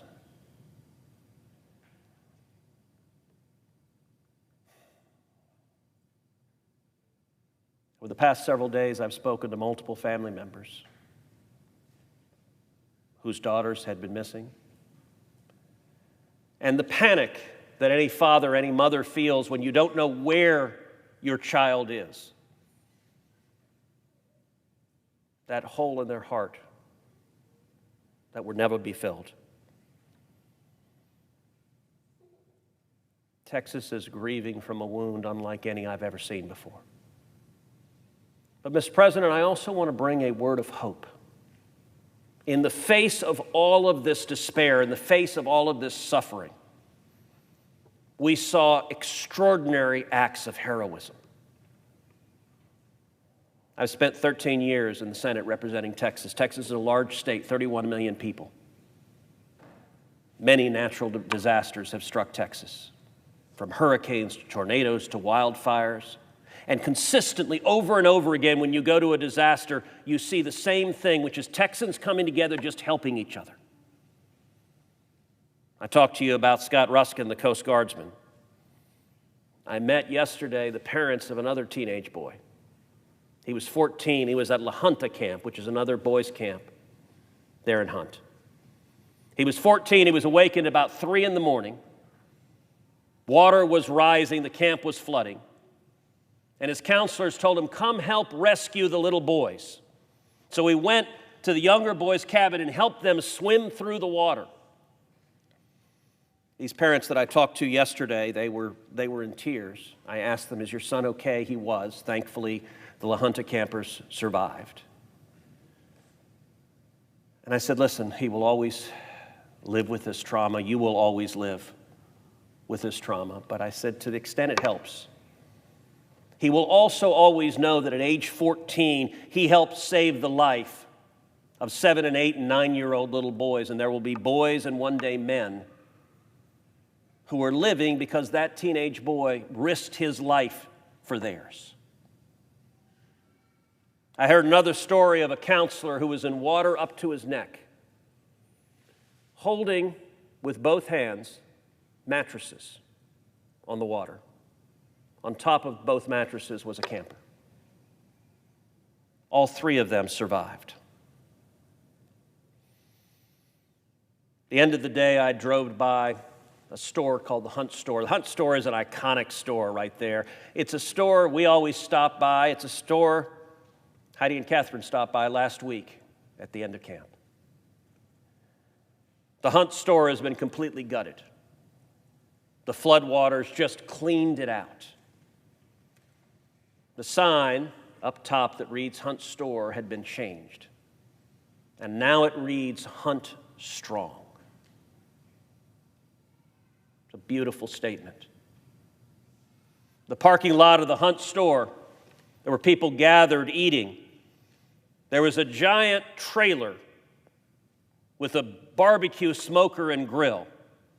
From several Texans, big dudes with beards, they looked like ZZ Top. They weren't from Hunt. They were from Rockport, Texas. Rockport, Texas is down on the Gulf. And back almost a decade ago when Hurricane Harvey hit, Rockport was devastated. And those folks from Rockport said they remembered that when their houses were destroyed, people from Hunt, Texas came down and offered them food and prepared them food. And I got to tell you, I remember when Hurricane Harvey happened. I was in Rockport multiple times, and I was at those food trucks. I didn't know the folks that were providing them were from Hunt. But the folks from Rockport said, they helped us out when we were in need. We got to help them out. That's who Texas is. In the parking lot of the Hunt Store, there was a car that had written on it, on the windshield, Isaiah 43:2. When you pass through deep waters, I will be with you. Mr. President, I will tell you there are many Texans right now who just need love. They need prayers. I would ask everyone, pray for the moms and dads who are grieving, who are missing their baby girls. For friends and family, hug them, love them. They need your support. They just need a shoulder to cry on. There's nothing you can say that will bring their babies back. Just down the street from the Hunt store is a church. It had in front of it a sign, free lunch and dinner, barbecue, all are welcome. And I got to say, that's a responsibility of the church, to care for those in need, to feed and clothe and help those who are suffering. The church should do that every day, but especially in the face of a crisis. Texas will come through this. Kerr County will come through this. My street at home, almost every house has a tree in front of it with a ribbon to mourn the girls from Camp Mystic. There was a video on the internet that was posted of a school bus full of girls from Mystic after the flooding. And they're driving along, and one of the girls is filming the disaster, the devastation along the side of the river. And the girls are singing hymns. They're singing Christian hymns, rejoicing. I have to tell you, Mr. President, if you can listen to those hymns, if you can see those girls singing those hymns and not be reduced to tears, I can't imagine that you can. Our state is hurting, but we'll come through. For all of our colleagues who have reached out and said, we love you, we're standing with you, thank you. We need that support. We will come through. And we will come through with the spirit of what is on the sign above the Hunt store. Hunt strong, Texas strong. We'll come through this together. Thank you, and I yield the floor.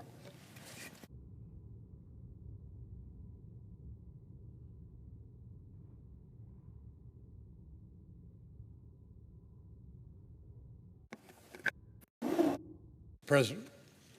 Senator from Texas. Mr. President, I ask unanimous consent to waive the mandatory quorum calls with respect to the Griffith and Bedford nominations.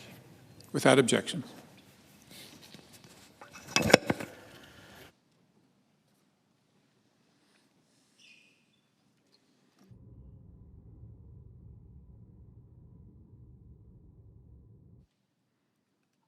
By unanimous consent, the clerk will report the motion to invoke cloture. Cloture motion. We, the undersigned senators, in accordance with the provisions of Rule 22 of the Standing Rules of the Senate, do hereby move to bring to a close debate on the nomination of Preston Griffith of Virginia to be Undersecretary of Energy, signed by 17 senators. By unanimous consent, the mandatory quorum call has been waived. The question is it the sense of the Senate that debate on the nomination of Preston Griffith of Virginia to be Undersecretary of Energy shall be brought to a close? The yeas and nays are mandatory under the rule. The clerk will call the roll. Ms. Also Brooks, Ms. Baldwin, Mr. Banks, Mr. Barrasso, Mr. Bennett, Mrs. Blackburn, Mr. Blumenthal, Ms. Blunt Rochester, Mr. Booker, Mr. Bozeman, Mrs. Britt, Mr. Budd, Ms. Cantwell, Mrs. Capito, Mr. Cassidy, Ms. Collins, Mr. Coons, Mr. Cornyn.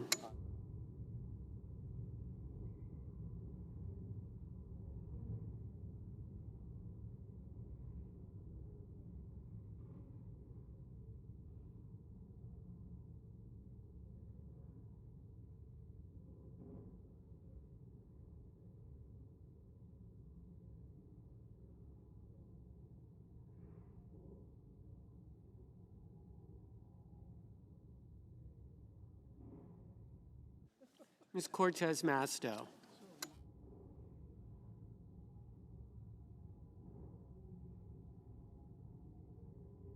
Mr. Cotton.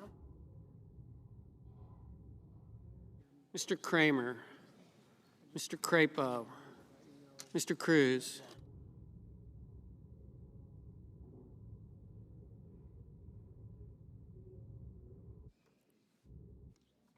Mr. Curtis. Mr. Daines, Ms. Duckworth, Mr. Durbin, Ms. Ernst, Mr. Fetterman,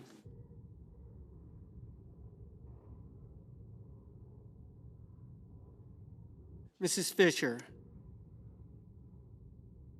Mr. Gallego, Mrs. Gillibrand, Mr. Graham, Mr. Grassley, Mr. Haggerty,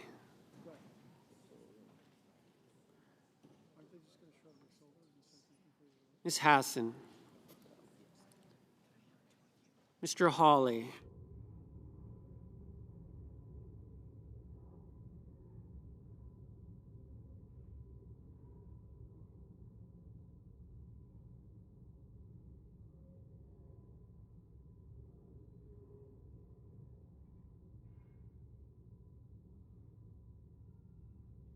Mr. Hawley, Mr. Heinrich, Mr. Hickenlooper, Ms. Hirono, Mr. Hoven, Mr. Husted, Mrs. Hyde-Smith, Mr. Johnson, Mr. Justice, Mr. Kane, Mr. Kelly, Mr. Kennedy,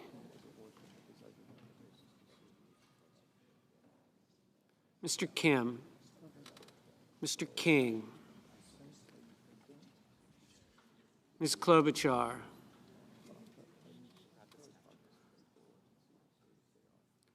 Mr. Langford, Mr. Lee, Mr. Lujan, Ms. Lummis,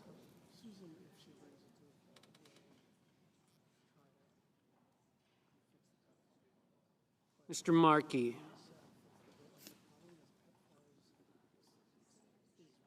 Mr. Marshall, Mr. McConnell,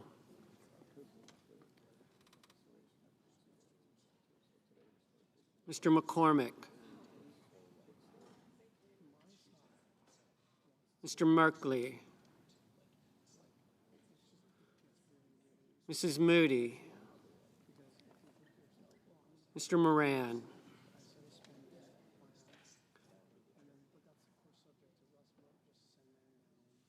Mr. Moreno, Mr. Mullen, Ms. Murkowski, Mr. Murphy, Mrs. Murray,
Mr. Padilla,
Mr. Paul, Mr. Peters,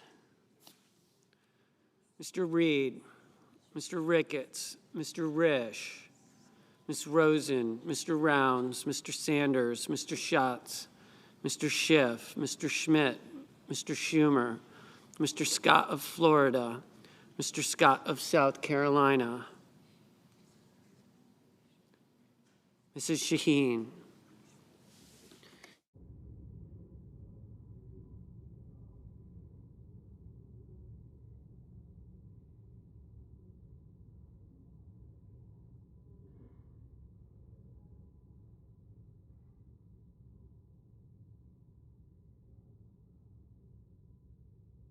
Mr. Sheehy, Ms. Slotkin, Ms. Smith, Mr. Sullivan, Mr. Thune, Mr. Tillis, Mr. Tuberville, Mr. Van Hollen, Mr. Warner, Mr. Warnock, Ms. Warren, Mr. Welch, Mr. Whitehouse, Mr. Wicker, Mr. Wyden, Mr. Young.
Senators voting in the affirmative: Cornyn, Cruz, Curtis, Fisher, Husted, Kennedy, King, McConnell, Moreno, Paul, Scott of Florida. Mr. Marshall, aye. Senators voting in the negative: Duckworth, Hassan, Hirono, Kane, Kim, Lujan, Markey, Padilla, Reed, Schatz.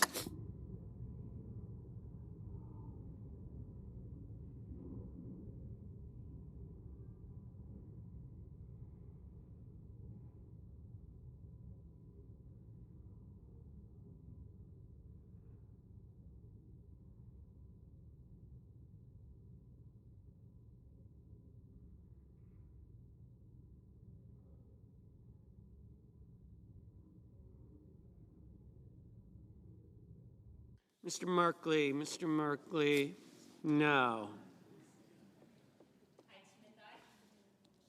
Mrs. Hyde-Smith, aye.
Mrs. Brett, aye. Mr. Whitehouse, no.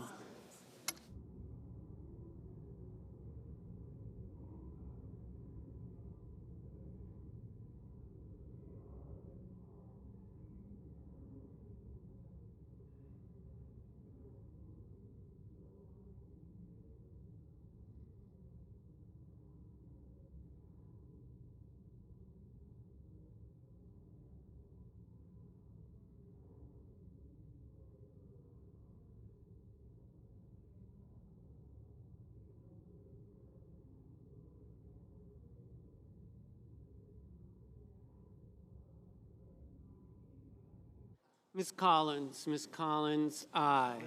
Mr. Bozeman, aye.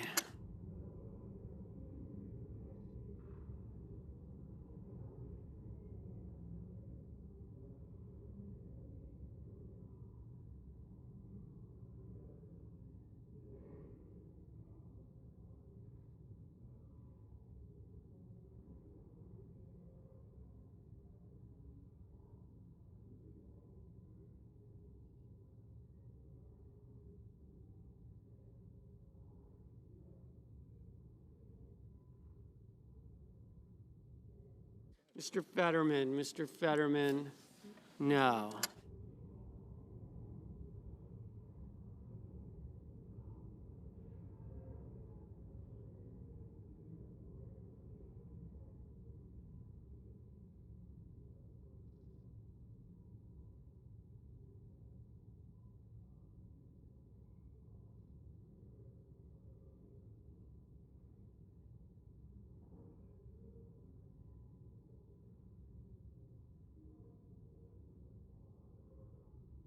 Mr. Graham, aye. Mr. Ossoff, no.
Mr. Wyden, no.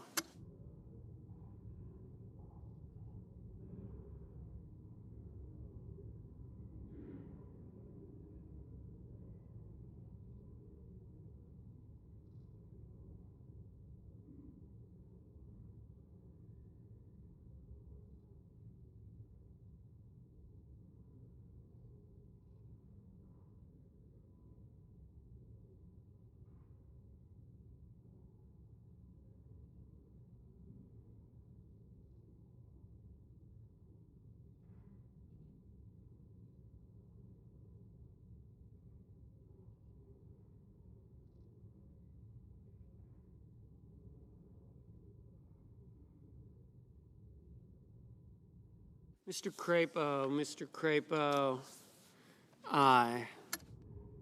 Miss Ernst, aye.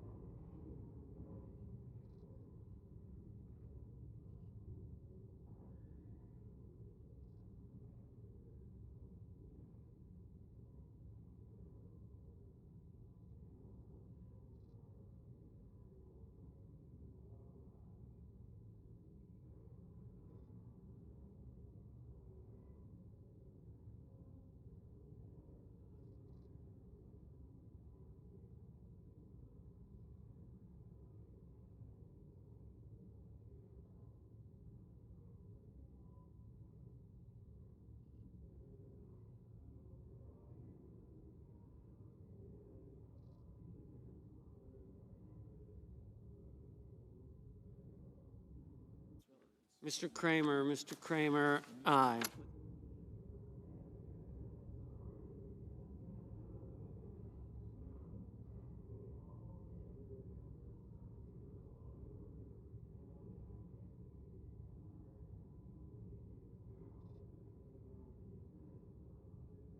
Mr. Cotton, aye.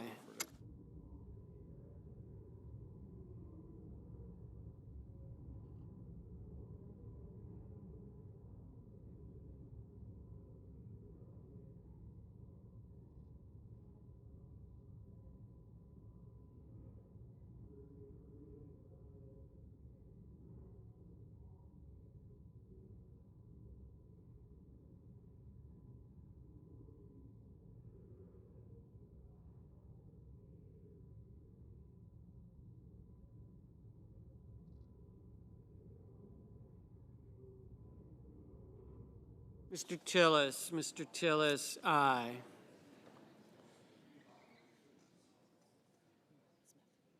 Ms. Smith, no.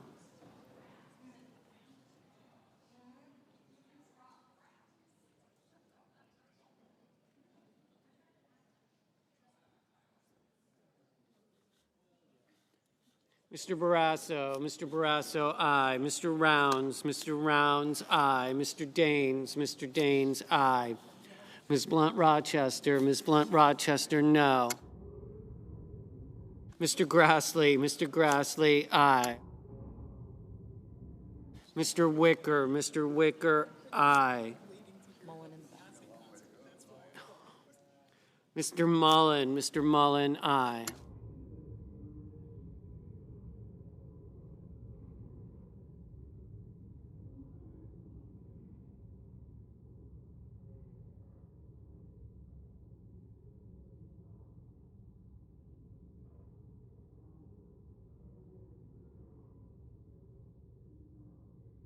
Mr. Budd, aye.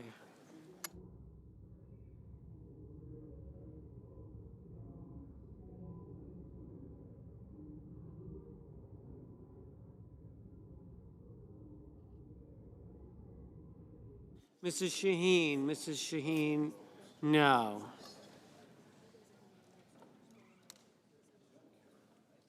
Mr. Langford, aye.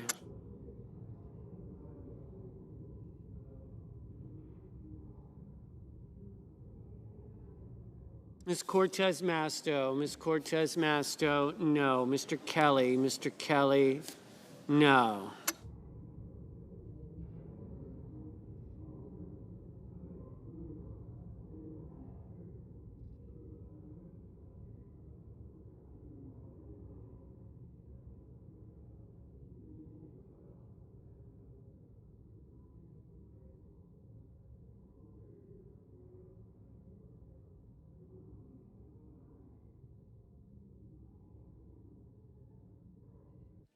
Mr. Van Hollen, Mr. Van Hollen, no.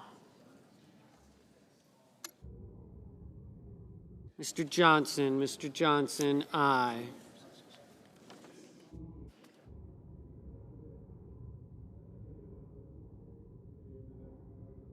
Mrs.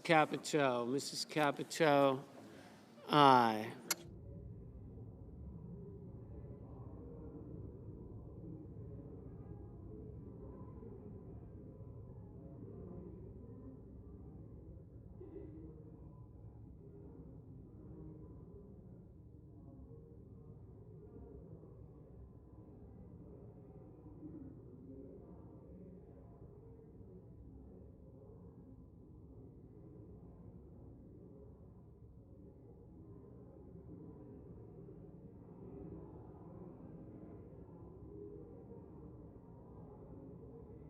Mr. Bennett, no. Mr. Peters, no. Mrs. Moody, aye. Mrs. Blackburn, aye.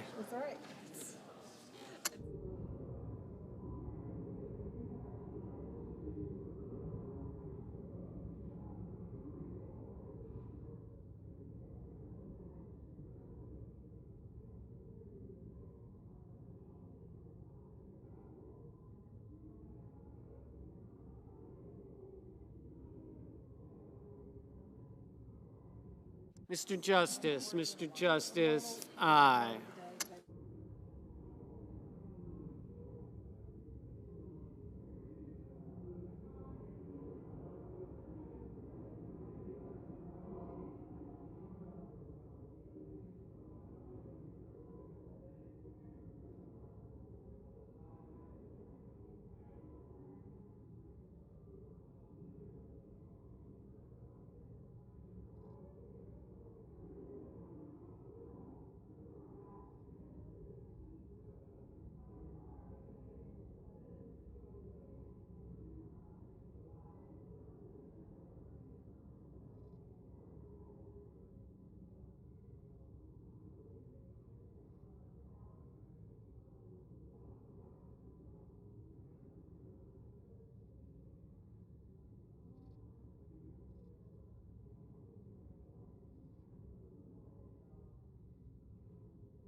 Mr. Cassidy, aye. Mr. Moran, aye.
Mr. Murphy, Mr. Murphy. No. Mr. Warner, Mr. Warner. No.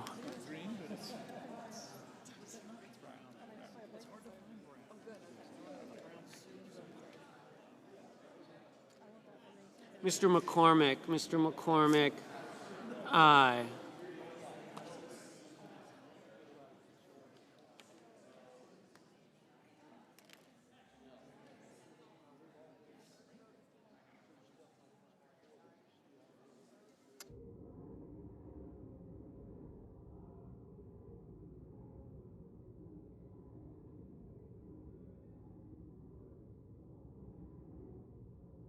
Mr. Durbin, Mr. Durbin. No. Mr. Tuberville, Mr. Tuberville. Aye.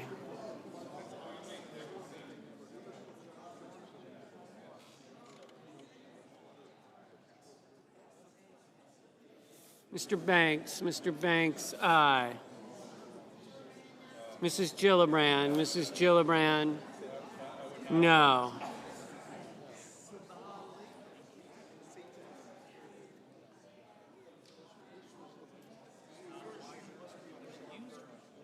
Mr. Thune, Mr. Thune, aye.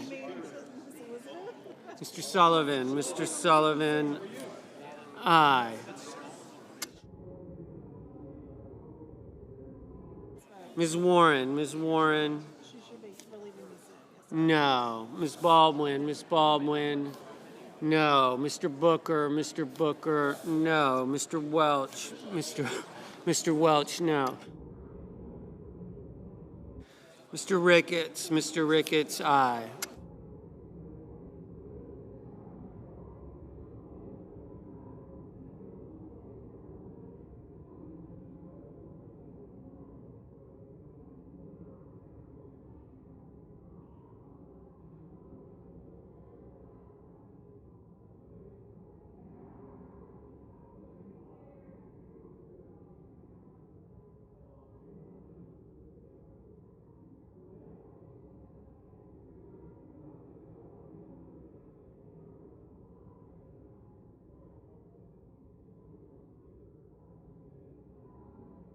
Ms. Lummis, aye.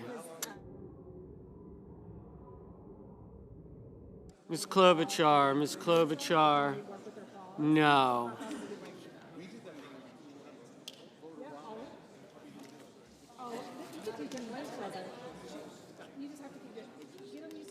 Mr.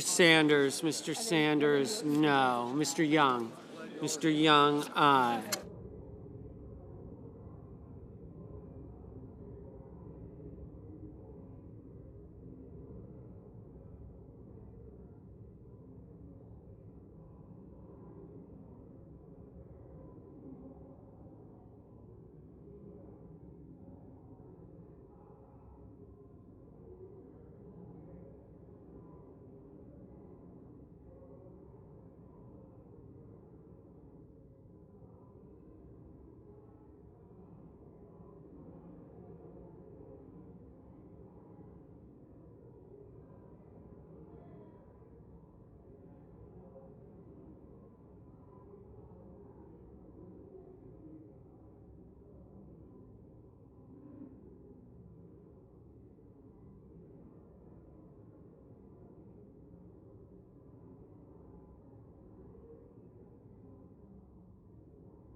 Mr. Sheehy, aye.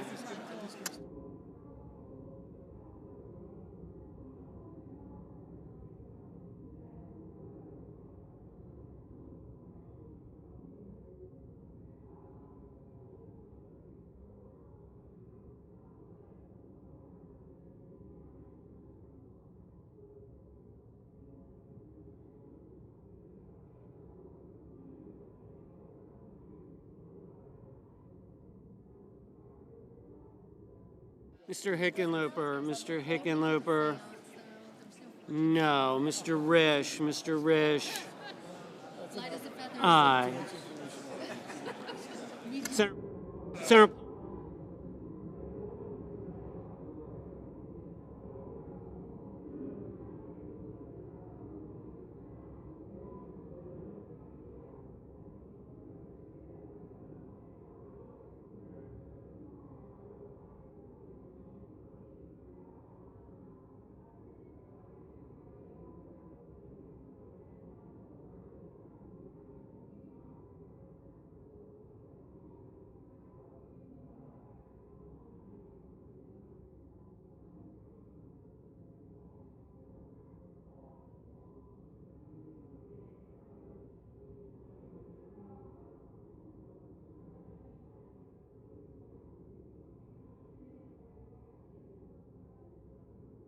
Mr. Schiff, no.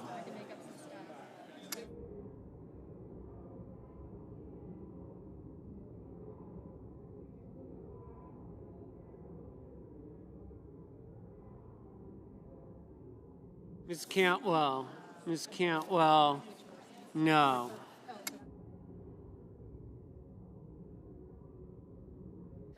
Ms. Also Brooks, no.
Mr. Gallego,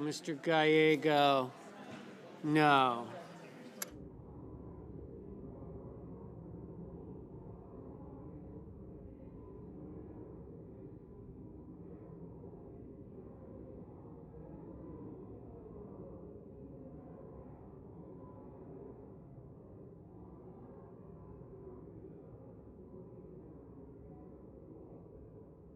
Mr. Schumer, no.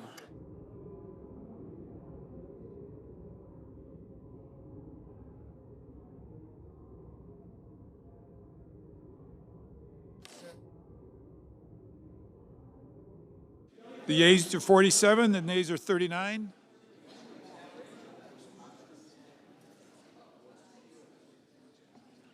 Ms. Slotkin, no. Mr. Blumenthal,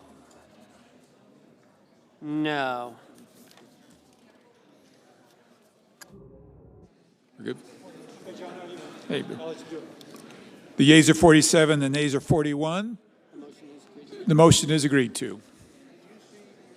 The clerk will report the motion to invoke cloture. Cloture motion. We, the undersigned senators, in accordance with the provisions of Rule 22 of the Standing Rules of the Senate, do hereby move to bring to a close debate on the nomination of Brian Bedford of Indiana to be Administrator of the Federal Aviation Administration for the term of 5 years, signed by 17 senators. By unanimous consent, the mandatory quorum call has been waived. The question is Is it the sense of the Senate that debate on the nomination of Brian Bedford of Indiana to be Administrator of the Federal Aviation Administration for the term of 5 years shall be brought to a close? The yeas and nays are mandatory under the rule. The clerk will call the roll. Ms. Also Brooks. Ms. Baldwin.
Mr. Banks, Mr. Barrasso, Mr. Bennett, Mrs. Blackburn.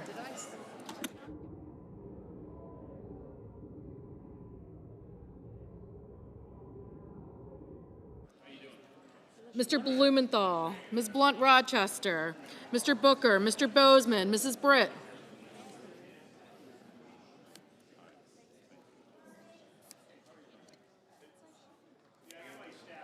Mr. Budd, Ms. Cantwell, Mrs. Capito, Mr. Cassidy, Ms. Collins, Mr. Coons, Mr. Cornyn, Ms. Cortez Masto,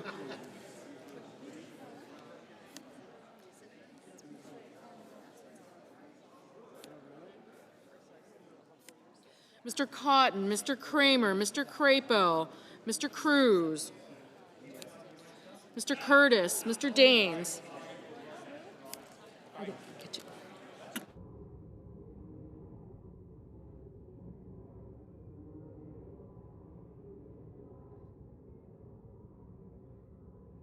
Ms. Duckworth, Mr. Durbin, Ms. Ernst, Mr. Fetterman, Mrs. Fisher, Mr. Gallego, Mrs. Gillibrand, Mr. Graham, Mr. Grassley, Mr. Haggerty, Ms. Hassan, Mr. Hawley, Mr. Heinrich, Mr. Hickenlooper, Ms. Hirono, Mr. Hoven, Mr. Husted, Mrs. Hyde-Smith, Mr. Johnson, Mr. Justice, Mr. Kane, Mr. Kelly, Mr. Kennedy, Mr. Kim, Mr. King, Ms. Klobuchar, Mr. Langford, Mr. Lee, Mr. Lujan, Ms. Lummis, Mr. Markey, Mr. McConnell, Mr. McCormick, Mr. Merkley, Mrs. Moody, Mr. Moran, Mr. Moreno, Mr. Mullen, Ms. Murkowski, Mr. Murphy, Mrs. Murray, Mr. Ossoff, Mr. Padilla, Mr. Paul, Mr. Peters, Mr. Reed, Mr. Ricketts, Mr. Risch, Ms. Rosen, Mr. Rounds, Mr. Sanders, Mr. Schatz, Mr. Schiff, Mr. Schmidt, Mr. Schumer, Mr. Scott of Florida, Mr. Scott of South Carolina, Mrs. Shaheen,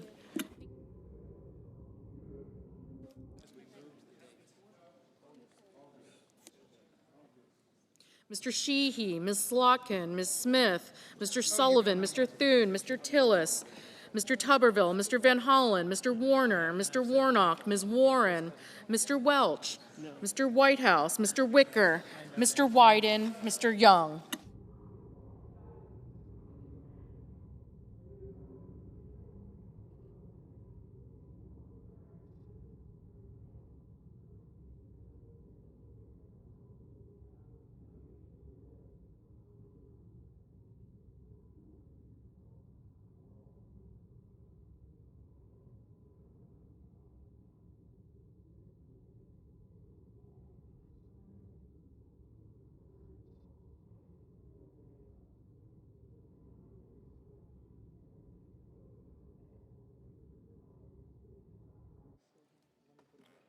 Senators voting in the affirmative: Barrasso, Blackburn, Bozeman, Budd, Capito, Cassidy, Cornyn, Curtis, Daines, Graham, Grassley, Hyde-Smith, Justice, Kennedy, Langford, Lummis, Marshall, McConnell, McCormick, Moody, Marino, Mullen, Paul, Ricketts, Risch, Rounds, Sullivan, Thune, Tillis, Tuberville, and Young.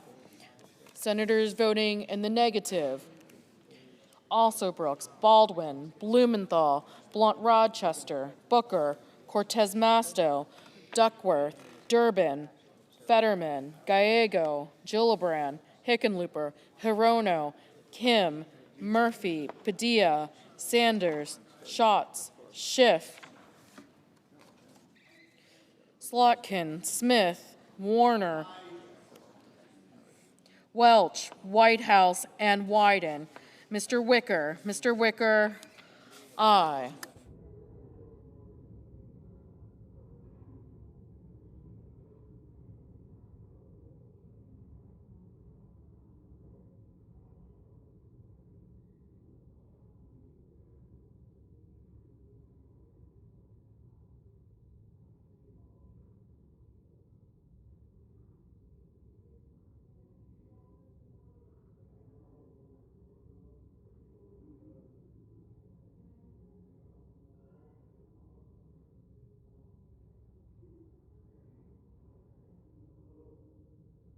Mr. Kane, no.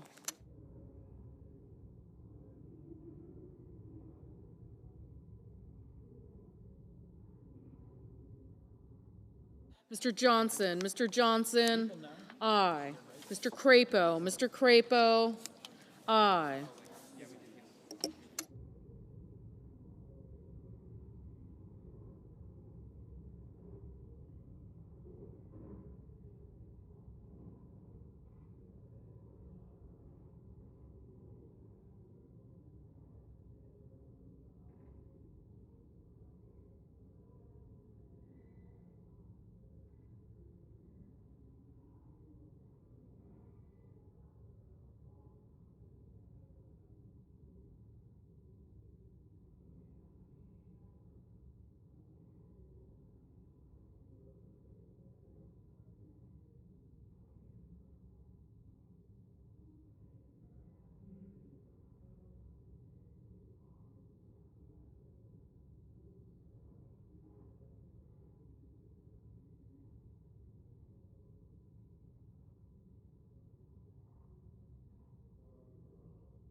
Mr. Coons, no.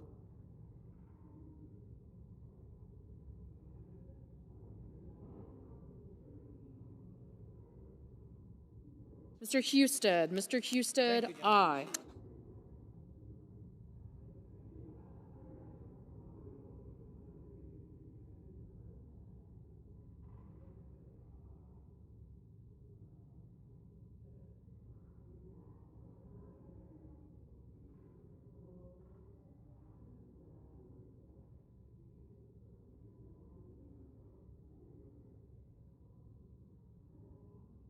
Ms. Ernst. Ms. Ernst. Aye.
Mr. Schumer. Mr. Schumer, no.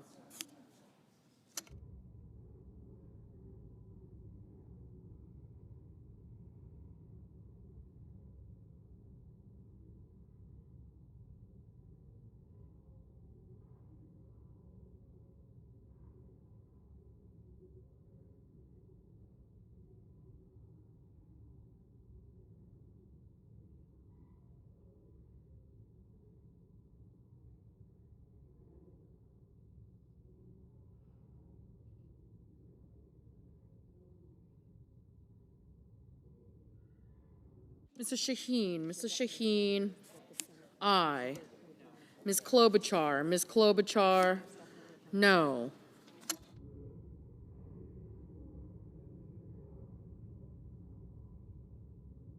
Mr. Markey. Mr. Markey, no.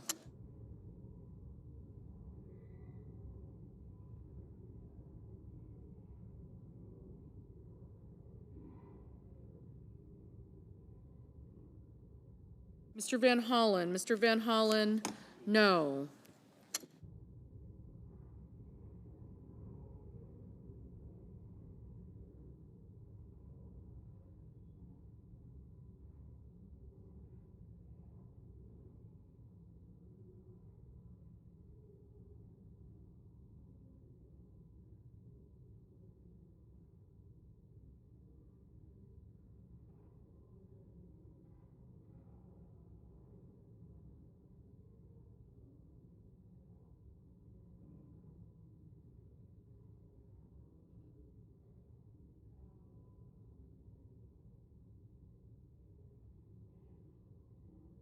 Mr. Merkley. Mr. Merkley, no.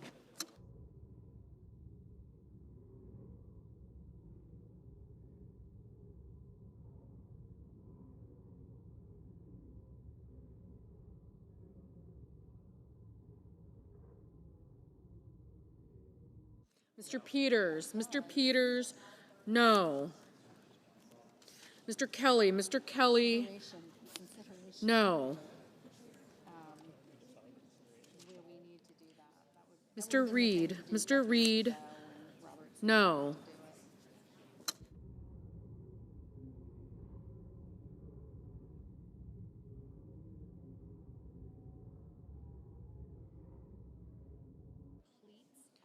Mr. Moran. Mr. Moran, aye. Mrs. Fisher. Mrs. Fisher, aye.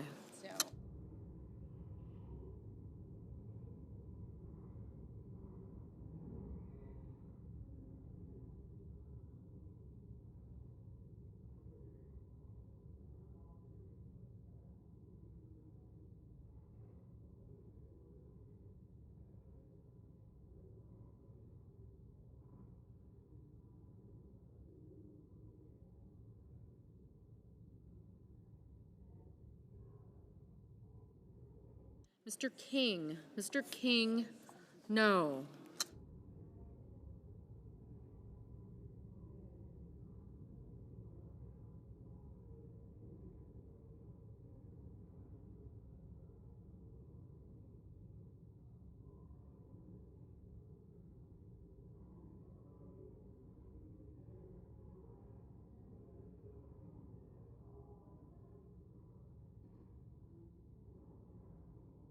Mr. Ossoff. Mr. Ossoff, no. Ms. Cantwell. Ms. Cantwell, no. Ms. Hassan. Ms. Hassan, no.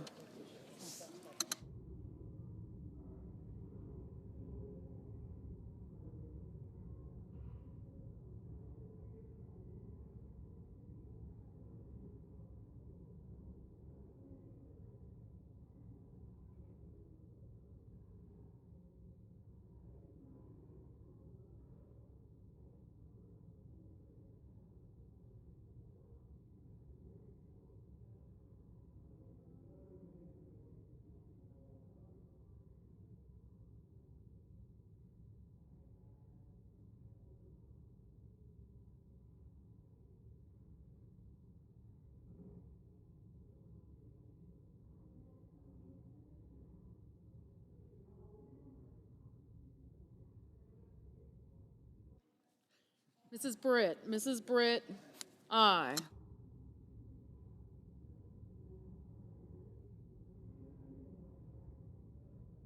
Mr. Bennett. Mr. Bennett, no.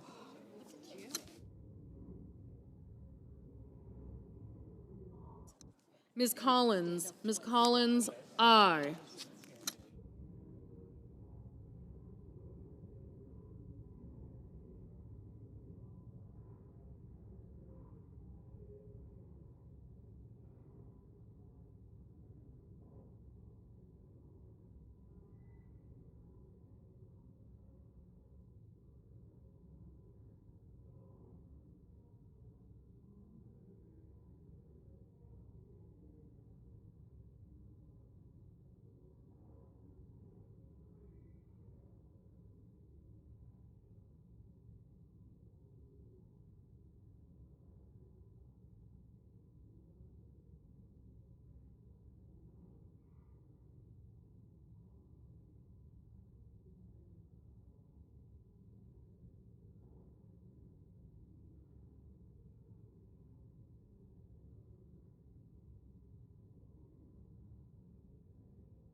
Mr. Banks, aye.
Ms.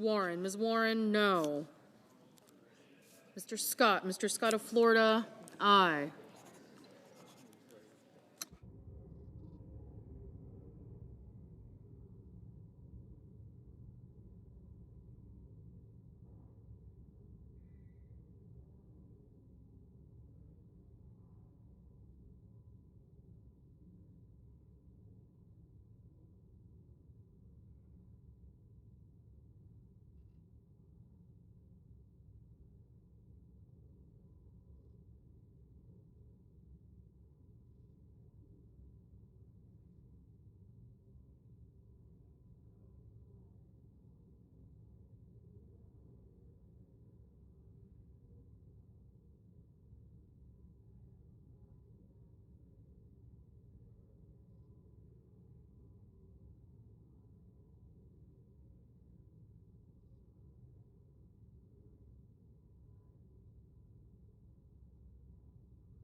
Mr. Kramer, aye.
Mr. Lujan, no.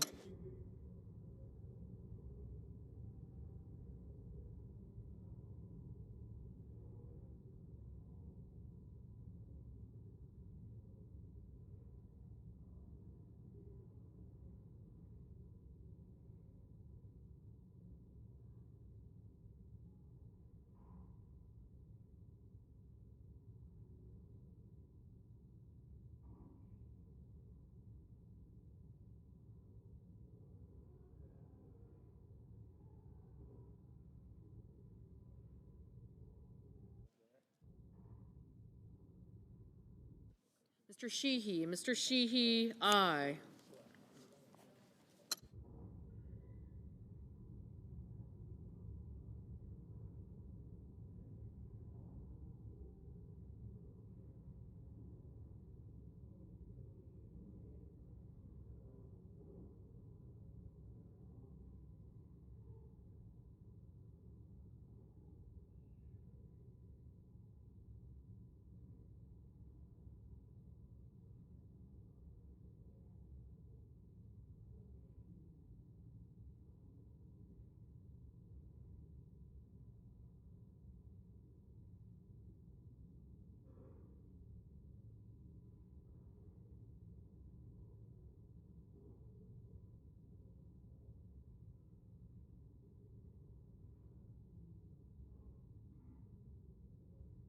Mr. Cruz. Mr. Cruz, aye.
Mr. Cotton?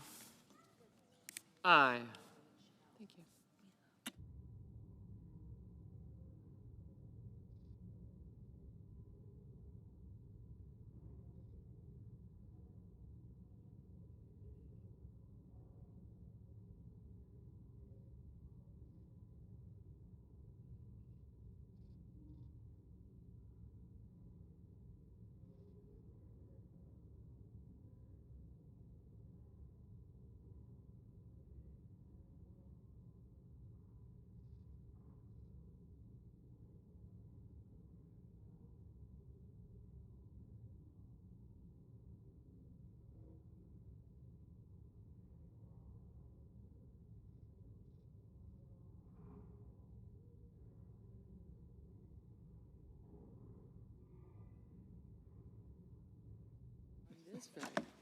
I don't know what you're talking about.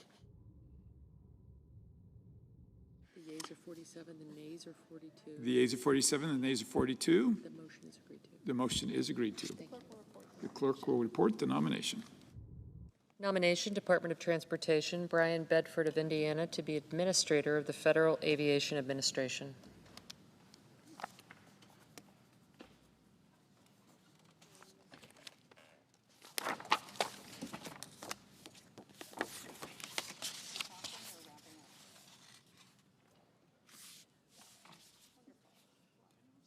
I always like that.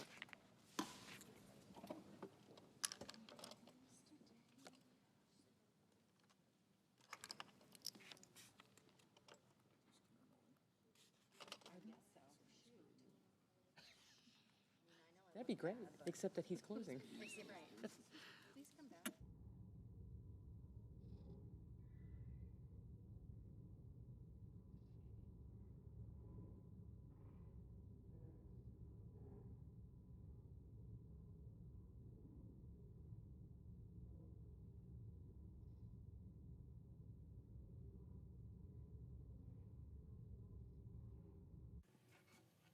Mr. President. Senator from Kansas. Mr. President, I was pleased to see President Trump say that his administration will resume sending weapons to Ukraine. It's my understanding they signed an order to do so. He's going to do that using the resources and flexibilities that Congress has provided to him, to his administration. This commitment is vital, ensuring that Ukraine has capabilities to meet the needs to protect its people and its territory against ongoing aggression. America's security is closely linked to the stability of the free world. If Ukraine fails to repel Russia's invasion, the consequences will extend far beyond Eastern Europe, threatening the safety, economic strength, and global leadership of the United States of America. If we allow a dictator to redraw borders by force, then what message does that send to other authoritarian regimes watching closely around the globe, including China? It sends a message of weakness, it invites further aggression, and it threatens our allies and partners around the globe. The cost of inaction will far outweigh the cost of action. If Putin is not stopped in Ukraine, the likelihood of a direct confrontation between Russia and a NATO ally dramatically increases, and that would mean far greater cost, not just in resources, but potentially in American lives. The President has tried to negotiate a peace agreement, but Putin has indicated in almost no uncertain fashion lack of interest. The Ukrainian people have demonstrated incredible courage and resilience. They are fighting for their freedom and, by extension, for the principles that underpin global peace and security. Our response to what we are seeing in Ukraine and across the globe should be to build more capacity and ensure that we have a resilient industrial base with the ability to handle all the possible threats the United States faces now and into the future. 90% of the aid we will provide also goes back directly into the American economy, expanding capacity and resources for our own defense industrial base and creating jobs right here at home. Expanding that industrial base is hugely important to the future, the well-being, the national security of our nation. By aiding Ukraine, we are replenishing our own stockpiles with new, more advanced equipment and demonstrating American leadership on the global stage. President Trump also secured a recent agreement at the NATO summit in which members of the alliance agreed to increase defense spending from 2% to 5% by 2035. This commitment to the defense of Europe and the NATO members is a tremendous development and will bolster our collective strength in an alliance, bringing our allies' spending up to the same levels of the United States. We need to make certain Ukraine has the equipment necessary to win a just and lasting peace. We are interested in that peace. We want that peace. The United States must continue our resolute support for Ukraine, showing our adversaries that we are a reliable partner and that attacks on democracy will not go unanswered. We need to prove, particularly after our withdrawal from Afghanistan, that our allies can rely on us and our adversaries should fear us. Mr. President, I thank you for your engagement today and in the past, the things that you've secured to see that there's a bright future for the people of Ukraine. And I thank you, Mr. President, for my time on the floor.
Mr. President, The senator from Kansas. Mr. President, I ask unanimous consent that the Senate resume legislative session and be in a period of morning business with senators permitted to speak therein for up to 10 minutes each. Without objection. Mr. President, I have 5 requests for committees to meet during today's session of the Senate. They have been approved by the majority and minority leaders. Duly noted. Mr. President, I ask unanimous consent that the Senate proceed to the immediate consideration of calendar number 91, S-1003. The clerk will report. Calendar number 91, S1003, a bill to require the Federal Communications Commission to issue an order providing that a shark attack is an event for which a wireless emergency alert may be transmitted and for other purposes. Is there an objection to proceeding to the measure? Without objection, the Senate will proceed. Mr. President, I therefore ask unanimous consent that the bill be considered read a third time and passed, and that the motion to reconsider be considered made and laid upon the table. Without objection. Now, Mr. President, I ask unanimous consent that when the Senate completes its business today, it stand adjourned until 10 a.m. on Wednesday, July 9th, that following the prayer and pledge, the morning hour be deemed expired, the journal of proceedings be approved to date, the time for the 2 leaders be reserved for their use later in the day, morning business be closed, and the Senate proceed to the executive session and resume consideration of calendar number 106, Preston Griffith, and the Senate vote on confirmation of the nomination at 11:30. And following disposition of the Griffith nomination, the Senate vote on a motion to invoke cloture on calendar number 81, Scott Kapoor, and following the cloture vote, the Senate recess until 2:15 p.m. to allow the weekly conference meetings. Further, at 2:15, the Senate vote upon the confirmation of calendar 197, Brian Bedford, and following disposition of the Bedford nomination, the Senate vote on the motion to invoke cloture on calendar number 58, William Briggs. Further, at 5:45, if cloture is invoked, the Senate vote on confirmation of the Kapoor nomination, and following disposition of the nomination, if cloture is invoked, the Senate vote on confirmation of the Briggs nomination. And now finally, if nominations are confirmed during Wednesday's session of the Senate, the motions to reconsider be considered made and laid upon the table, and the President be immediately notified of the Senate's action. Without objection, so ordered. If there is no further business to come before the Senate, I ask that the Senate stand adjourned under the previous order. The Senate stands adjourned until 10 a.m. tomorrow.